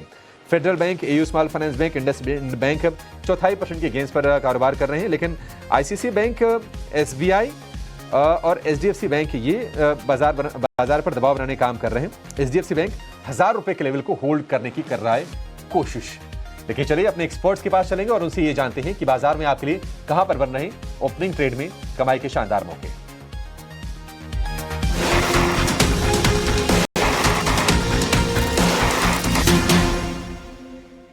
चलिए ओपनिंग ट्रेड की शुरुआत कर लेते हैं। सबसे पहले आदित्य आप बताइए आपकी तरफ से ओपनिंग ट्रेड्स क्या हैं आज? विश्वनाथ जी, ग्लेनमार्क फार्मा का स्टॉक मुझे अच्छा लग रहा है। यहाँ पे ओपनिंग में थोड़ी बहुत बढ़त देखने मिल रही है। एफएनओ में टॉप गेनर के तौर पे भी निकल कर आ रहा है स्टॉक। तो कहीं ना कहीं मुझे लग रहा है यहाँ पे एक शॉर्ट कवरिंग रैली हमें देखने मिल सकती है। तो करंट लेवल से खरीदारी की सलाह रहेगी। ऊपर में टारगेट यहाँ पे 1950 और 2000, 2 टारगेट से लगाने, 1950 और 2000, और नीचे में स्टॉप लॉस हमको यहाँ पे लगाना है 1875 रुपए का। तो 1875 रुपए के साथ बाइंग करें ग्लेनमार्क फार्मा, और 1950 और 2000 के 2 टारगेट्स यहाँ पे निकल कर आते हैं। ओके, तो आपकी तरफ से ओपनिंग पिक है 1950 पहला टारगेट है, दूसरा टारगेट है 2000 का। इस ट्रेड में आपको स्टॉप लॉस लगाना है 1875 रुपए का। निमेश जी आपकी तरफ से ओपनिंग ट्रेड्स? देखिए, मुझे रिलायंस के अंदर स्ट्रेंथ दिख रही है और मैं रिलायंस के अंदर बाई करना चाहूंगा। नीचे की तरफ जो स्टॉप लॉस लगाना है वो 1520 रुपए का एक स्टॉप लॉस लगाना है, और मैं मानता हूँ कि रिलायंस के अंदर ऊपर में 1590 तक के लेवल शॉर्ट टर्म में देखने को मिल सकते हैं। तो करंट लेवल से रिलायंस के अंदर ही बाई रिकमेंडेशन मैं करता हूँ। रिलायंस भी आप बाइंग की सलाह दे रहे हैं। यहाँ पर 1520 का स्टॉप लॉस लगाना है, 1590 रुपए का टारगेट यहाँ पर रिलायंस इंडस्ट्रीज पर। निमेश जी की राय है। नरेंद्र सोलंकी जी आप फंडामेंटल कोई पिक बता दीजिए अगर कोई इन्वेस्ट करना चाहते हैं। जी फंडामेंटली अगर देखें तो डिफेंस में हमारा एक स्टॉक है सोलर इंडस्ट्रीज, उसमें आप बाय करके चल सकते हैं लॉन्ग टर्म के लिए। और इसमें जो हमारा टारगेट है वो 17,860 रुपए का है। अगर आप ऑर्डर बुक्स देखें तो काफी स्ट्रॉन्ग ऑर्डर बुक है और कंपनी काफी अच्छी डाइवर्सिफिकेशन स्ट्रेटेजी पे चल रही है, जो कि पहले इनका जो एक्सप्लोजिव सप्लाई करने का था उसके बाद कंपनी ने काफी अच्छा डाइवर्सिफिकेशन डिफेंस स्पेस में किया है। और हमें लगता है आगे जाके ये इनका जो फॉरवर्ड इंटीग्रेशन है, जहाँ पे ये लोग सिर्फ असेंबली ही नहीं, इनफैक्ट जो एक फुल फाइनल प्रोडक्ट है वो भी ऑफर कर सकेंगे अपने डिफेंस स्पेस में। तो इसको आप लॉन्ग टर्म के लिए बाय करके चल सकते हैं सोलर इंडस्ट्रीज। ऑलराइट, तो चलिए लॉन्ग टर्म के लिए सोलर इंडस्ट्रीज को आप बाय करके चल सकते हैं। ये लॉन्ग टर्म बेट फिलहाल आती हुई नरेंद्र जी की तरफ से। पर आज देखिए कमजोर शुरुआत तो है ही, पर आज मेटल काउंटर्स की पिटाई जो है जमकर हो रही है। देखिए हिंडाल्को में लगभग 2% की गिरावट है, बट इसके साथ साथ Tata steel, JSW steel, Vedanta, ये कुछ और काउंटर्स हैं जिनमें आज प्रेशर भरपूर है। आदित्य क्या व्यू बनाना चाहिए मेटल इंडेक्स पे, और यहाँ पर कोई अपॉर्चुनिटी जो कि आपको शॉर्ट साइड दिख रही हो? गुड मॉर्निंग सृष्टि। थोड़ा बहुत वीकनेस है मेटल इंडेक्स में, मुझे लग रहा है थोड़ा और एक्सटेंड हो सकता है आने वाले दिनों में। अगर हम निफ्टी मेटल इंडेक्स की बात कर ले तो 10,000 तक के लेवल्स नीचे में टेस्ट कर सकता है यहाँ पे मेटल इंडेक्स। तो थोड़ी बहुत प्रॉफिट टेकिंग हमें यहाँ पे देखने मिल सकती है। हिंडाल्को का चार्ट अभी भी मुझे लग रहा है कि वीक है, और कहीं ना कहीं यहाँ पे थोड़ी बहुत और सेलिंग प्रेशर हमें देखने मिल सकती है। तो नीचे पे एक बार स्टॉक 770 से लेके 760 के लेवल्स को टेस्ट कर सकता है। फ्रेश शॉर्टिंग करना चाहिए कि नहीं, मैं नहीं रेकमेंड करूंगा, क्योंकि मार्केट भी अच्छा खासा गैप डाउन के साथ खुला है। तो कहीं ना कहीं मैं फ्रेश शॉर्टिंग अवॉइड करूंगा। अगर एक पुल बैक आता है स्टॉक में तो फिर हम एक फ्रेश शॉर्टिंग के लिए देख सकते हैं हिंडाल्को पे। तो उसमें ही चार्ट सबसे ज्यादा वीकनेस दिखाई दे रहा है। फिलहाल जो है फ्रेश शॉट्स ना बनाएं, ये राय आती हुई फिलहाल आदित्य की तरफ से। बच्ची हाँ थोड़ी बहुत और वीकनेस हावी हो सकती है, इस पर ध्यान ज़रूर रखेंगे। तो कहीं ना कहीं आपको बचकर चलना है मेटल इंडेक्स मेटल काउंटर्स से। इसके अलावा श्रीराम फाइनेंस, यहाँ पर आज थोड़ी सी गिरावट हम ज़रूर देख रहे हैं। साथ ही साथ बैंकिंग क्षेत्र से ICICI बैंक और NBFC से बजाज फाइनेंस पे हल्का फुल्का प्रेशर है, ज़्यादा नहीं। बट जी हाँ, आज फार्मा काउंटर्स फिर से उभरते हुए दिख रहे हैं, जहाँ पर ग्लेनमार्क और बायोकॉन की बात करें तो इनमें 1% की तेज़ी है। बायोकॉन में कल भी हमने एक शार्प गिरावट देखी थी, तो वहाँ से एक थोड़ा रिवर्सल आ रहा है। बट निमेश, ग्लेनमार्क जो है ये एक स्ट्रॉन्ग कैंडिडेट ज़रूर रहा है। जी हाँ, इस बार नतीजे जो हैं बहुत अच्छे नहीं रहे थे, उसके बाद थोड़ा बहुत इसमें हमने वॉलेटाइल मूव ज़रूर देखा। बट चार्ट्स क्या बता रहे हैं? फिर से एक बार 1900 के ऊपर जाने की, टिकने की तैयारी कर रहा है, बट क्या इसमें सक्सेसफुल होगा निमेश? जी श्रुति, अगर बात करें तो स्टॉक मल्टीपल एवरेजेस के सपोर्ट के पास ट्रेड कर रहा है और पिछले दिन कल के सेशन में भी एक अच्छा बाइंग इंटरेस्ट देखा था। मैं मानता हूं कि यहाँ से स्टॉक ट्रेंड रिवर्सल की तैयारी कर रहा है। हालांकि एक शॉर्ट टर्म जो रेजिस्टेंस बन रहा है वो 1920 के आसपास का है। तो अगर 1920 के ऊपर अगर स्टॉक निकल जाता है तो मैं मानता हूँ कि ये रिवर्सल कंफर्म हो जाएगा और स्टॉक में अंदर हम लोग फिर से फ्रेश नया मोमेंटम जो है वो देखने को मिलेगा, ऐसा है मेरा एक्सपेक्टेशन है। तो व्यू बुलिश है ग्लेनमार्क के अंदर। 1920 के ऊपर निकलता है तो डेफिनेटली मोमेंटम प्ले के लिए बाय कर सकते हैं। ठीक है, 1920 के ऊपर जाएगा तो फिर आपके लिए एक बाइंग जोन में ये शेयर आ जाएगा। निफ्टी में देखिए रिकवरी लोअर लेवल से आ तो रही है, 45 अंकों की ही कमजोरी रह गई। हमने कहा भी था कि आपको ये ग्लोबल मार्केट से जो क्यूज आज के सत्र मिल रहे हैं ना, इससे ज़्यादा घबराने की ज़रूरत नहीं है, क्योंकि उनके अपने अपने वो प्रॉब्लम्स हैं। निफ्टी की जो कमजोरी है सिर्फ 35 अंकों की रह गई और हो सकता है कि ये अगले 1 घंटे में आप हरे निशान में वापसी करते हुए निफ्टी को देख लें, कोई बड़ी बात नहीं होगी, क्योंकि हमारी अपनी अलग स्ट्रेंथ है और उस पर बाजार रिएक्शन दे रहा है। निफ्टी बैंक की जो गिरावट है कितनी है, वो भी 0.25% के आसपास की है। 160 अंक नीचे आपको निफ्टी निफ्टी बैंक दिखाई देगा। और अगर हम स्टॉक्स की बात करें तो कुछ स्टॉक्स जो पिछले 1-2 सत्र में बिकवाले का शिकार हुए थे खबरों के चलते, आज वहां पर हम देख रहे हैं कि स्ट्रेंथ लौटती हुई दिखाई दे रही है, थोड़ी बहुत बाइंग हो रही है लोअर लेवल से। सम्मान कैपिटल आप दिखाइए, आज 3% के आसपास की तेजी है। इसके खिलाफ देखिए एफआईआर करने के आदेश दिए थे सुप्रीम कोर्ट ने और फटकार भी लगाई थी कि जांच में काफ़ी फ्रेंडली अप्रोच अपनाया गया है। इंडिया बुल्स हाउसिंग के टाइम की जो जांच जो चल रही थी, जब उसका नाम था इंडिया बुल्स हाउसिंग, बाद में सम्मान कैपिटल इसका नाम हो गया। 3% ऊपर आपको ये शेयर दिखाई देगा। इसके अलावा आप देखेंगे बायोकॉन कल के सत्र में गिरावट का शिकार हो रहा था, क्योंकि कुछ रिपोर्ट्स कमजोर आई थी सिटी की बायोकॉन को लेकर। आज बाइंग लौटी है, बायोकॉन फिर से 400 रुपए के ऊपर आपको जाता हुआ दिखाई देगा। जेके टायर में 1.5% के आसपास की तेजी है और अच्छी रिपोर्ट थी एमएनएम को लेकर। एमएनएम 3750 रुपए के ऊपर निकल के ये आपको ट्रेड करता हुआ दिखाई देगा। तो ये कुछ शेयर्स। टायर में अच्छा मोमेंटम आज है, जेके टायर एमआरएफ में आज अब देखेंगे कि 1% से ज्यादा की बाइंग हो रही है। आदित्य, एक राय जरा जेके टायर पर दीजिए, क्योंकि जेके टायर हमने देखा है कि रफ्तार बढ़िया रही है जेके टायर की और मल्टीपल फैक्टर्स रहे हैं। देखिए ऑटो कंपनीज की तरफ से बिक्री के अच्छे आंकड़े आए, नेचुरल रबर के प्राइसेस भी मतलब ठीक ठाक रहे, इनके फेवर में रहे हैं। आप जरा बताएंगे जेके टायर क्या करना चाहिए, कोई ट्रेड बन रहा है इसमें? लेना चाहिए अभिषेक जी। इनफैक्ट ऑटो एंसिलरी स्पेस काफी समय से अच्छा कर रहा है, उसमें टायर स्पेस भी है जो हम देख रहे हैं कि बहुत ही बेहतरीन मूव दिखाया है। एक थोड़े प्रॉफिट टेकिंग के बाद आज वापस से रिवर्सल दिखाया स्टॉक में। कल एक hammer kind of a pattern था स्टॉक पे, तो उसके लो का एक स्टॉप लॉस लगाना चाहिए जो कि 445 का है और करंट लेवल से मेरे हिसाब से बिल्कुल खरीदारी करनी चाहिए। थोड़ा सा पोजिशनल ट्रेड लेंगे यहाँ पे तो आपको 490 तक के लेवल्स देखने मिल सकते हैं और अगर शॉर्ट टर्म ट्रेड के लिहाज से देखें तो आपको 475 के लेवल्स देखने मिल सकते हैं। तो 475 और 490 ये 2 लेवल्स के लिए खरीदारी करे, करंट लेवल्स पे बाइंग करे और स्टॉप लॉस लगाए 10 रुपए नीचे का। मेरे हिसाब से आपको इसमें एक अच्छी बढ़त देखने मिल सकती है। ठीक है, अच्छी बढ़त देखने को मिल सकती है। आज अगर आप देखेंगे तो मेटल में तो थोड़ा कमजोरी है। हिंडाल्को थोड़ा नीचे इस तरह से संभलने की कोशिश कर रहा है, लेकिन हिंडाल्को नैल्को ये दोनों जो एल्युमिनियम वाले शेयर हैं ये कमजोर हैं। लेकिन सेल करीब करीब आपको 0.25% ऊपर दिखाई देगा, थोड़ी बहुत यहाँ पर बाइंग हो रही है। एक ऑटोपेक से एक और शेयर में निमेश जी आपसे जानना चाहूंगा। आयशर में अच्छी तेजी बरकरार है, कल भी हमने बढ़िया मूव देखे और अपने गेंस को होल्ड कर रहा अच्छे तरीके से। शुरुआत ठीक ठाक की है आयशर ने। आयशर में क्या रणनीति होनी चाहिए? किसी को अगर फ्रेश ट्रेड लेना हो क्या खरीदना चाहिए या अवॉइड करें? और जिनकी थोड़ी लोअर लेवल पर बाइंग है क्या वो होल्ड कर अभी करें इसको? डेफिनेटली अभिषेक जी, मैं तो ये लेवल से बाय रिकमेंड करता हूं क्योंकि स्टॉक ने पिछले 2 महीने का एक जो रेजिस्टेंस फेस कर रहा था ऊपर में 7100 के आसपास का, उसका एक ब्रेकआउट दिया है। कल के सेशन में भी एक अच्छा वॉल्यूम के साथ क्लोजिंग दिया था ऊपर के लेवल, आज भी फॉलो बाइंग हम लोग देख रहे हैं। मैं मानता हूँ एक ब्रेकआउट प्ले है और जिस तरह से स्टॉक ने परफॉर्मेंस दिया है, मैं मानता हूँ कि डेफिनेटली यहाँ से एक ब्रेकआउट प्ले करना चाहिए, ये लेवल से भी बाय करना चाहिए। ऊपर में आइसर मोटर के अंदर 7,400 तक के लेवल शॉर्ट टर्म में देखने को मिल सकते हैं, ऐसे चांसेस मुझे ज्यादा दिख रहे हैं। तो करंट लेवल से बाय कीजिए, नीचे की तरफ स्टॉप लॉस जो लगाना है तो 7,100 का 100 से नीचे का लगाइए और ऊपर में 7,400 तक के लेवल आइसर मोटर में दिख सकते हैं।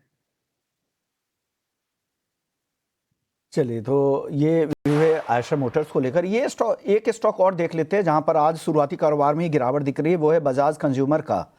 यहाँ पर 3.5% के आसपास की गिरावट दिख रही है। आदित्य जी, एक राय दी चाहिए बजाज कंज्यूमर पे। हाल में हालांकि कुछ रिपोर्ट पॉजिटिव भी आई थी, लेकिन उसके बाद भी ये स्टॉक कमजोर होता जा रहा है। क्या हो रहा है सर बजाज कंज्यूमर में?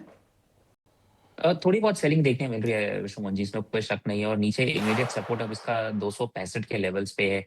अगर 265 के लेवल को ये ब्रेक करता है तो वापस हमें ये स्टॉक 260 के नीचे 255 तक के लेवल्स दिखा देगा। कहीं ना कहीं अगर आपके पास स्टॉक ऑलरेडी लॉन्ग है तो एक स्टॉप लॉस लगा है 265 रुपए का। अगर उसको ब्रेक करता है तो फिर स्टॉक से आप एग्जिट करिए एक बार, क्योंकि वहां पे फिर 10 से 15 रुपए का और गिरावट हमें बजाज कंज्यूमर के स्टॉक में देखने मिल सकता है। एक अच्छे अपमूव के बाद स्टॉक थोड़ा डिसअपॉइंट कर रहा है। अगर ये 265 के लेवल को तोड़ता है तो एक ब्रेकडाउन आ जाएगा स्टॉक में।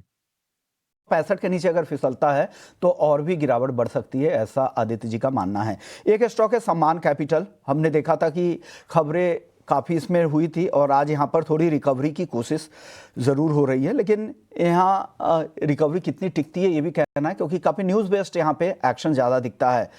शारदा क्रॉप, यहाँ पर भी अच्छी तेजी है, करीब 4% के आसपास की तेजी है। निमेश जी, शारदा क्रॉप के इसको लेकर क्या राय है? क्रॉप के अभी 200 दिन की एक्सपोनेंशियल मूविंग एवरेज के ऊपर ट्रेड कर रहा है और स्टॉक के अंदर हम लोग देख रहे हैं कि आज के सेशन में थोड़ा फॉलो बाइंग दिख रहा है। एक टेक्निकल बाउंस एक्सपेक्ट है, बट ऊपर में जब तक ये स्टॉक 850 के ऊपर बंद नहीं आता है तब तक कोई बड़ा मूव नहीं आएगा। अगर आपको बाय करना है तो एक शॉर्ट टर्म के लिहाज से बाय कर सकते हैं। ऊपर में 825 830 का टारगेट प्राइस रहेगा। बट अगर आप लॉन्ग टर्म के लिए बाय करना चाहते हैं, मैं मानता हूँ कि ऊपर में 850 के ऊपर बंद है, उसी के बाद लेना चाहिए। शॉर्ट टर्म में एक टेक्निकल बाउंस के लिए आप बाय कर सकते हैं। टेक्निकल बाउंस बैक के लिए बाई करिए। अगर लंबी अवधि या मीडियम टर्म के लिए आपको खरीदना है तो 850 के ऊपर अगर क्लोज होता है उसके बाद ही इस पर आप विचार कर सकते हैं। आज बायोकॉन में थोड़ी रिकवरी दिख रही है। ये कल हमने देखा था कि कमज़ोर ब्रोकरेजेस के बाद यहाँ पर एक बिकवाली काफ़ी दिखी थी 4% के आसपास की, लेकिन आज रिकवरी की कोशिश यहाँ पर हो रही है।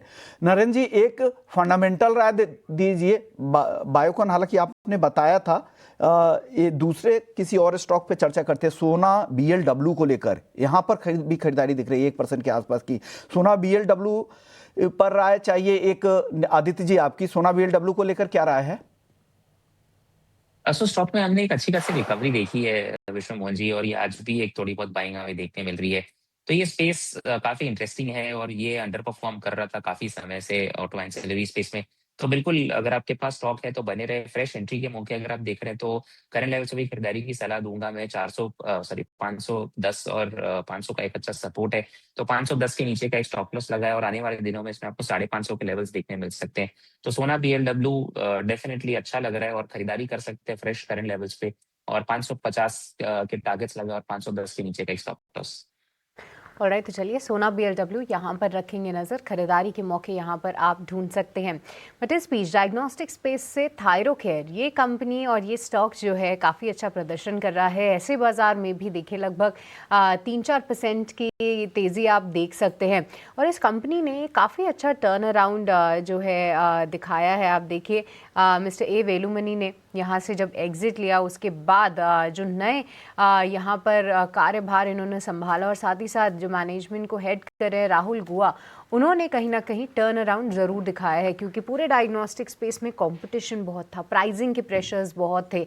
बट ऐसे में थायरोकेयर ने अपने मार्जिन्स को काफ़ी सुधारा है। नए नए सेगमेंट्स वेलनेस में वो आए हैं, एक्सपेंशन प्लान जारी रखे हैं और फाइनेंशियल्स में तो एक टर्न अराउंड हुआ ही है। पर सोलंकी जी, आपकी कोई राय थायरोकेयर पे, क्योंकि देखिए स्टॉक लगातार ऊपर जा रहा है, अब 1600 के बेहद करीब है। कोई व्यू यहाँ पर आप रखते हैं और डायग्नोस्टिक स्पेस पे ओवरऑल आपका क्या व्यू रहेगा? जी, थायरोकेयर पे फिलहाल हमारी कोई रिकमेंडेशन नहीं है, लेकिन health care as a sector पे हमारा पॉजिटिव रुझान है। खासकर जो हॉस्पिटल्स और डायग्नोस्टिक स्पेस है और इस पे हम काफी पॉजिटिव है।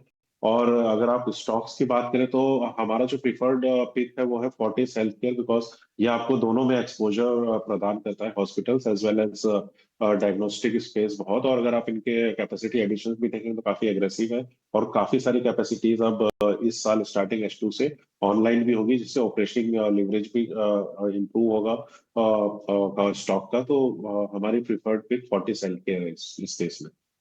ये हेल्थ केयर में फोर्टिस हेल्थ केयर ज़रूर ध्यान में रखेंगे, बट फिर से एक बार थायरो केयर पे लौटते हैं, क्योंकि आप लंबी अवधि का अगर चार्ट देखें तो मार्च के लो से, जी हाँ, इसी मार्च के लो से अगर अब तक देखें तो 126% के रिटर्न्स जो हैं थायरो केयर ने दिए हैं।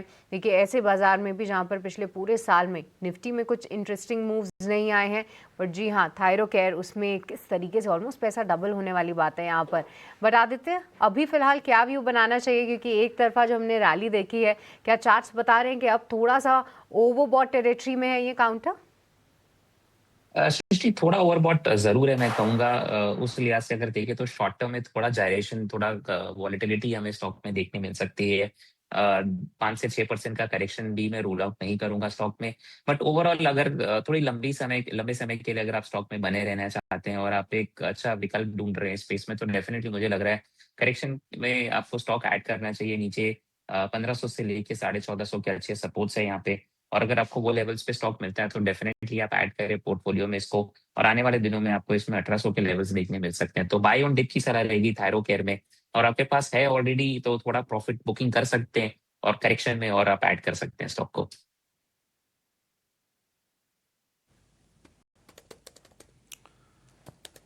ठीक है, थायरो केयर टेक को लेकर ये व्यू।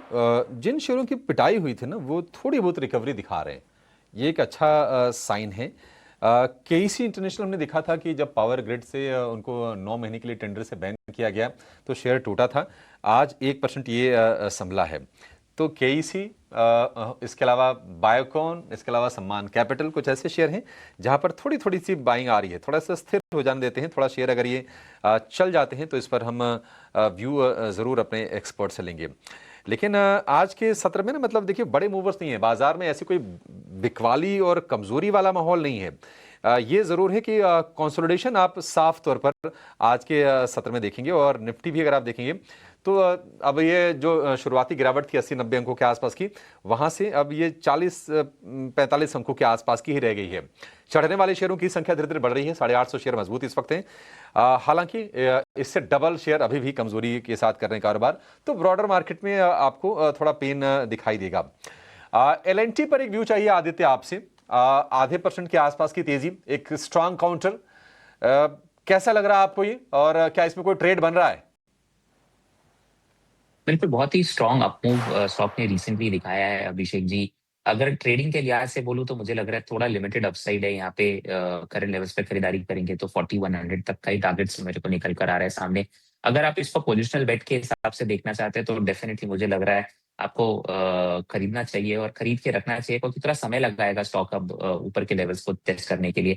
ऊपर में अगर मैं कहूँ तो यहाँ पे आपको टारगेट्स 4500 से 4600 के देखने मिल सकते हैं, अगर आप 6 महीने का समय दें या उससे थोड़े लंबे समय का समय दें इसमें। तो ट्रेडिंग के लिहाज से अपसाइड लिमिटेड है 4100 का।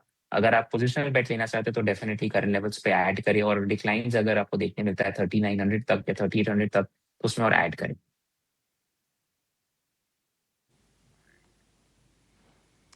ठीक है, L&T को लेकर ये भी एक शेयर जहां पर कल हमने अच्छी तेजी देखी थी, उस तेजी को होल्ड कर रहा है, वो शेयर है रेडिको खेतान का। इस पर राय आदित्य आपसे चाहिए। शुक्रवार का दिन, रेडिको खेतान में तेजी, क्या इसमें ट्रेड करके पैसा बन जाएगा इस लेवल से भी? थोड़ा ओवरबॉट हो गया अभिषेक जी, अवॉइड करना चाहूंगा रेडिको खेतान को, क्योंकि कल भी हमने देखा था ऊपर के लेवल से थोड़ी बहुत प्रॉफिट टेकिंग हमें देखने मिली थी, और आज भी मुझे कहीं ना कहीं डाउटफुल लग रहा है कि स्टॉक सस्टेन कर पाएगा बहुत ज्यादा कुछ ऊपर। इसके अलावा अगर देखें तो यूनाइटेड स्पिरिट्स में भी एक मूवमेंट मेरे को लग रहा है ड्यू है, वहां पे भी एक अपमूव आ सकता है।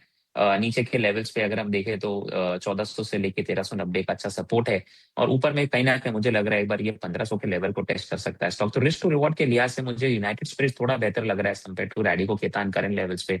और स्टॉक क्योंकि थोड़ा सॉफ्ट है तो मेरे हिसाब से खरीदारी करनी चाहिए इसमें। 1390 का एक स्टॉप लॉस लगाए और 1500 के टारगेट्स के लिए इसमें खरीदारी करें। तो ये रेडको के टर्न को लेके और यूनाइटेड स्पिरिट्स को लेकर ये दोनों पर राय आपकी तरफ से आ गई है। एक और स्टॉक है लोढ़ा डेवलपर्स। शुरुआती कारोबार में यहाँ भी कमजोरी दिख रही है और नए शॉर्ट्स भी बनते दिख रहे हैं। लोढ़ा को लेकर निमेश जी आपकी राय क्या है? चलिए आदित्य, आपसे एक राय चाहिए लोढ़ा पर। लोढ़ा को लेकर क्या करना चाहिए आज की गिरावट पर? थोड़ा बहुत सेलिंग प्रेशर इसमें जरूर है, मुझे लग रहा है ये और थोड़ा सा इंटेंसिफाई हो सकता है विश्व Mohan ji. Fresh long addition तो नहीं करना चाहूंगा मैं। अगर आपके पास है तो 1160 का एक स्टॉप लॉस लगा है। अगर आपको फ्रेश शॉर्टिंग करना है तो आप देख सकते हैं नीचे में 1100 का टारगेट निकल कर आएगा और ऊपर में 1200 का एक स्टॉप लॉस लगा है। तो वीकनेस है स्टॉक पर, मुझे लग रहा है ये वीकनेस कहीं ना कहीं और इंटेंसिफाई होगी as the day progresses. Okay, Yes Bank भी आज कमजोर दिख रहा है, यहाँ पे 22 रुपए के आसपास आ चुका है गिरकर। आदित्य, यहाँ पर कुछ मौके दिख रहे हैं क्या? थोड़ा अवॉइड करना चाहूंगा, शॉर्टिंग नहीं करना चाहूंगा। एक कंसोलिडेशन हो रहा है स्टॉक में एक अच्छे अपमूव के बाद, विच इज वेरी नॉर्मल। तो मेरे हिसाब से इसमें एक बार सेटल होने दे स्टॉक को 22 रुपए के आसपास। अगर 22 रुपए के सपोर्ट को नहीं तोड़ता है स्टॉक तो फिर कहीं ना कहीं मुझे लग रहा है इसमें एक अपमूव वापस से रिज्यूम हो सकता है। तो शॉर्टिंग तो नहीं करना चाहूंगा मैं स्टॉक को करंट लेवल्स पे। इनफैक्ट लॉन्ग के मौके ढूंढूंगा। अगर ये 22 रुपए के सपोर्ट को होल्ड करता है तो फिर मे बी एक फ्रेश लॉन्ग एडिशन ले सकते हैं। यहाँ पे ऊपर में आपको वापस से 28 रुपए के लेवल्स देखने मिल सकते हैं। ओके, आईईएक्स में भी आज फिर से हल्की तेजी दिख रही है। 144 के आसपास कुछ लॉन्ग पोजीशन भी यहाँ पे बने हैं। आईईएक्स को लेकर आदित्य एक राय इस पे भी दे दीजिए। थोड़ा सा आज first day of the up move है तो मैं एक बार के लिए थोड़ा अवॉइड करूंगा।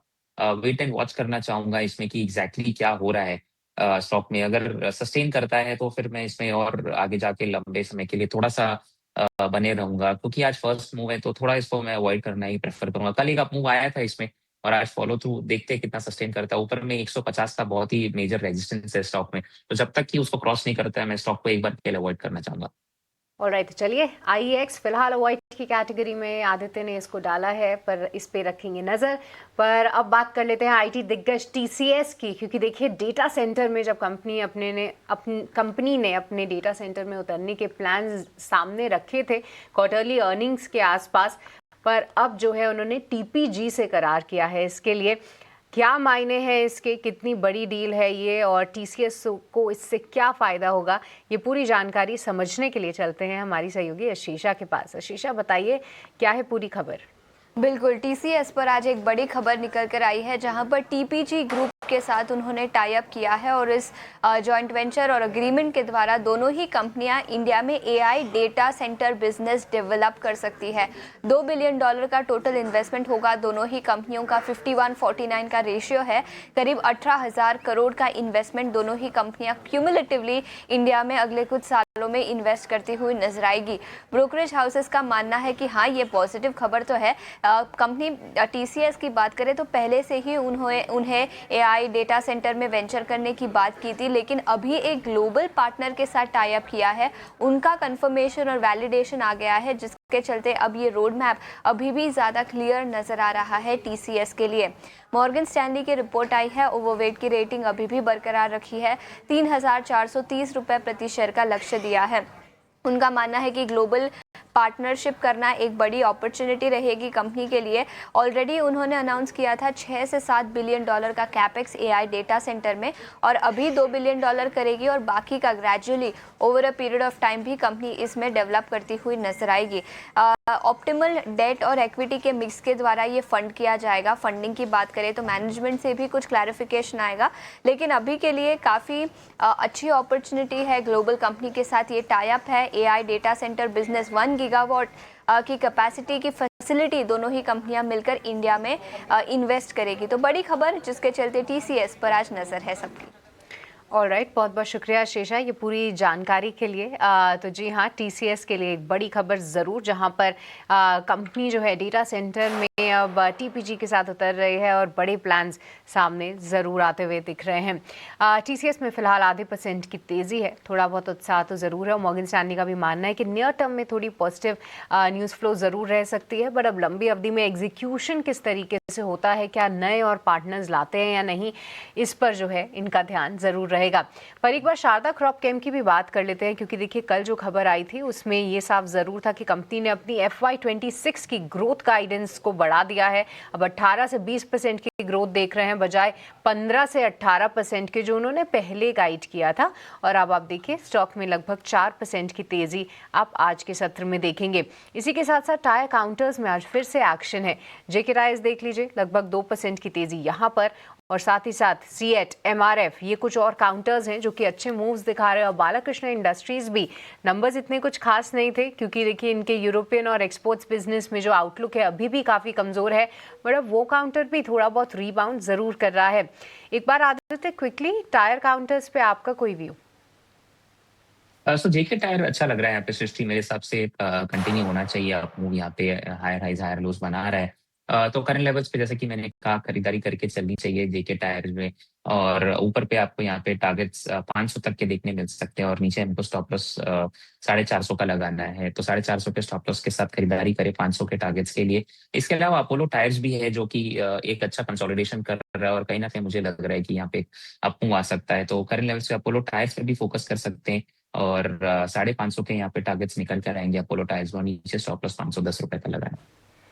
ऑलराइट, तो चलिए अपोलो टायर्स, जेके टायर्स, यहाँ पर आदित्य ने अपने व्यू दिए हैं, पॉजिटिव व्यू ही रखते हैं, और साथ ही साथ कुछ लेवल्स हाईलाइट किए, इनको ध्यान में ज़रूर रखिएगा।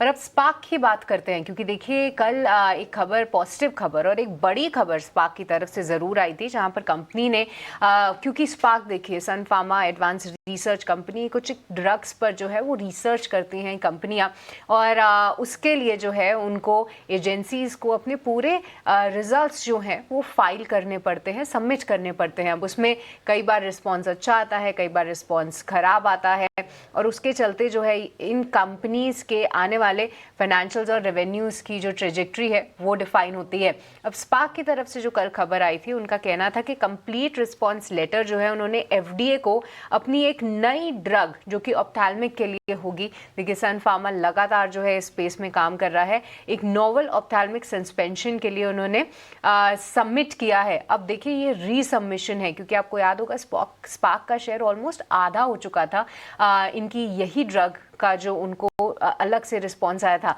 स्पार्क की बात कर रहे हैं, सन फार्मा एडवांस रिसर्च कंपनी। यहाँ पर आप देखेंगे कल भी 5% की तेज़ी थी, आज फिर से 3% का उछाल है।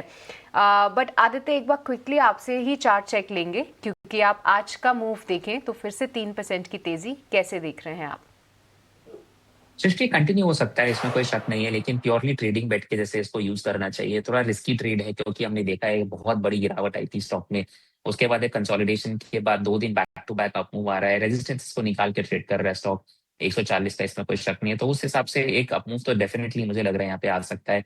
तो 150 के टारगेट्स के लिए इसमें फ्रेश लॉन्ग एडिशन अगर आपको करना है तो आप देख सकते हैं 141, 142 अच्छा सपोर्ट है, तो 141 का एक स्टॉप लॉस लगा है, और 150 का टारगेट लेके चल सकते हैं। अगर 150 को निकालता है तो फिर 160 के लेवल्स हमें यहाँ पे देखने को मिल सकते हैं।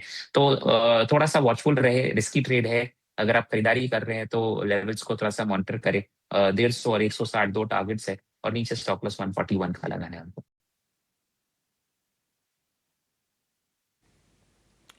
ठीक है, स्पार्क को लेकर ये व्यू है। एक और शेयर जरा लेकर आइए स्क्रीन पर, वो है पीजी इलेक्ट्रोप्लास्ट का। ईएमएस से ही जुड़ी ये भी कंपनी है, और हम देख रहे हैं कि पिछले हफ्ते भर में करीब करीब 7 दिन में अगर आप देखेंगे इसके चाल को तो 13-14% के आसपास का उछाल लोअर लेवल से आ गया है पीजी इलेक्ट्रोप्लास्ट के शेयर में, और 600 रुपये के ऊपर फिर से आके ये कारोबार कर रहा है। पीजी इलेक्ट्रोप्लास्ट एक रिकवरी वाले फेज में है। आदित्य जी, कहाँ तक ये शेयर जाएगा और नई बाइंग कर लेनी चाहिए इसमें? बिल्कुल अभिषेक जी, मुझे लग रहा है नई बाइंग करनी चाहिए, क्योंकि अगर आप को ध्यान होगा तो स्टॉक ने एक बड़ी गिरावट दिखाई थी बैक टू बैक 2 दिन, और उसके बाद एक कंसोलिडेशन किया था। तो आज का जो मूव है वो कंसोलिडेशन से ब्रेकआउट आया है एक, तो मुझे लग रहा है एक शॉर्ट कवरिंग रैली इसमें देखने मिल सकती है, फ्रेश लॉन्ग एडिशन भी देखने मिल सकता है हमें स्टॉक में। और अगर वो पूरे गैप को या करेक्शन को कवर अप करने जाए तो स्टॉक तो 700 रुपए का अपसाइड दिखता है यहाँ पे, तो 100 रुपए का अपसाइड है यहाँ पे। तो करंट लेवल्स पे बिल्कुल मेरे हिसाब से खरीदारी करनी चाहिए। रिस्क रिवॉर्ड फेवरेबल है यहाँ पे। 590 का स्टॉप लॉस लगा है, और पहला टारगेट यहाँ पे 680 का लगा है, उसके बाद 700 रुपए का स्टॉप लॉस रखें।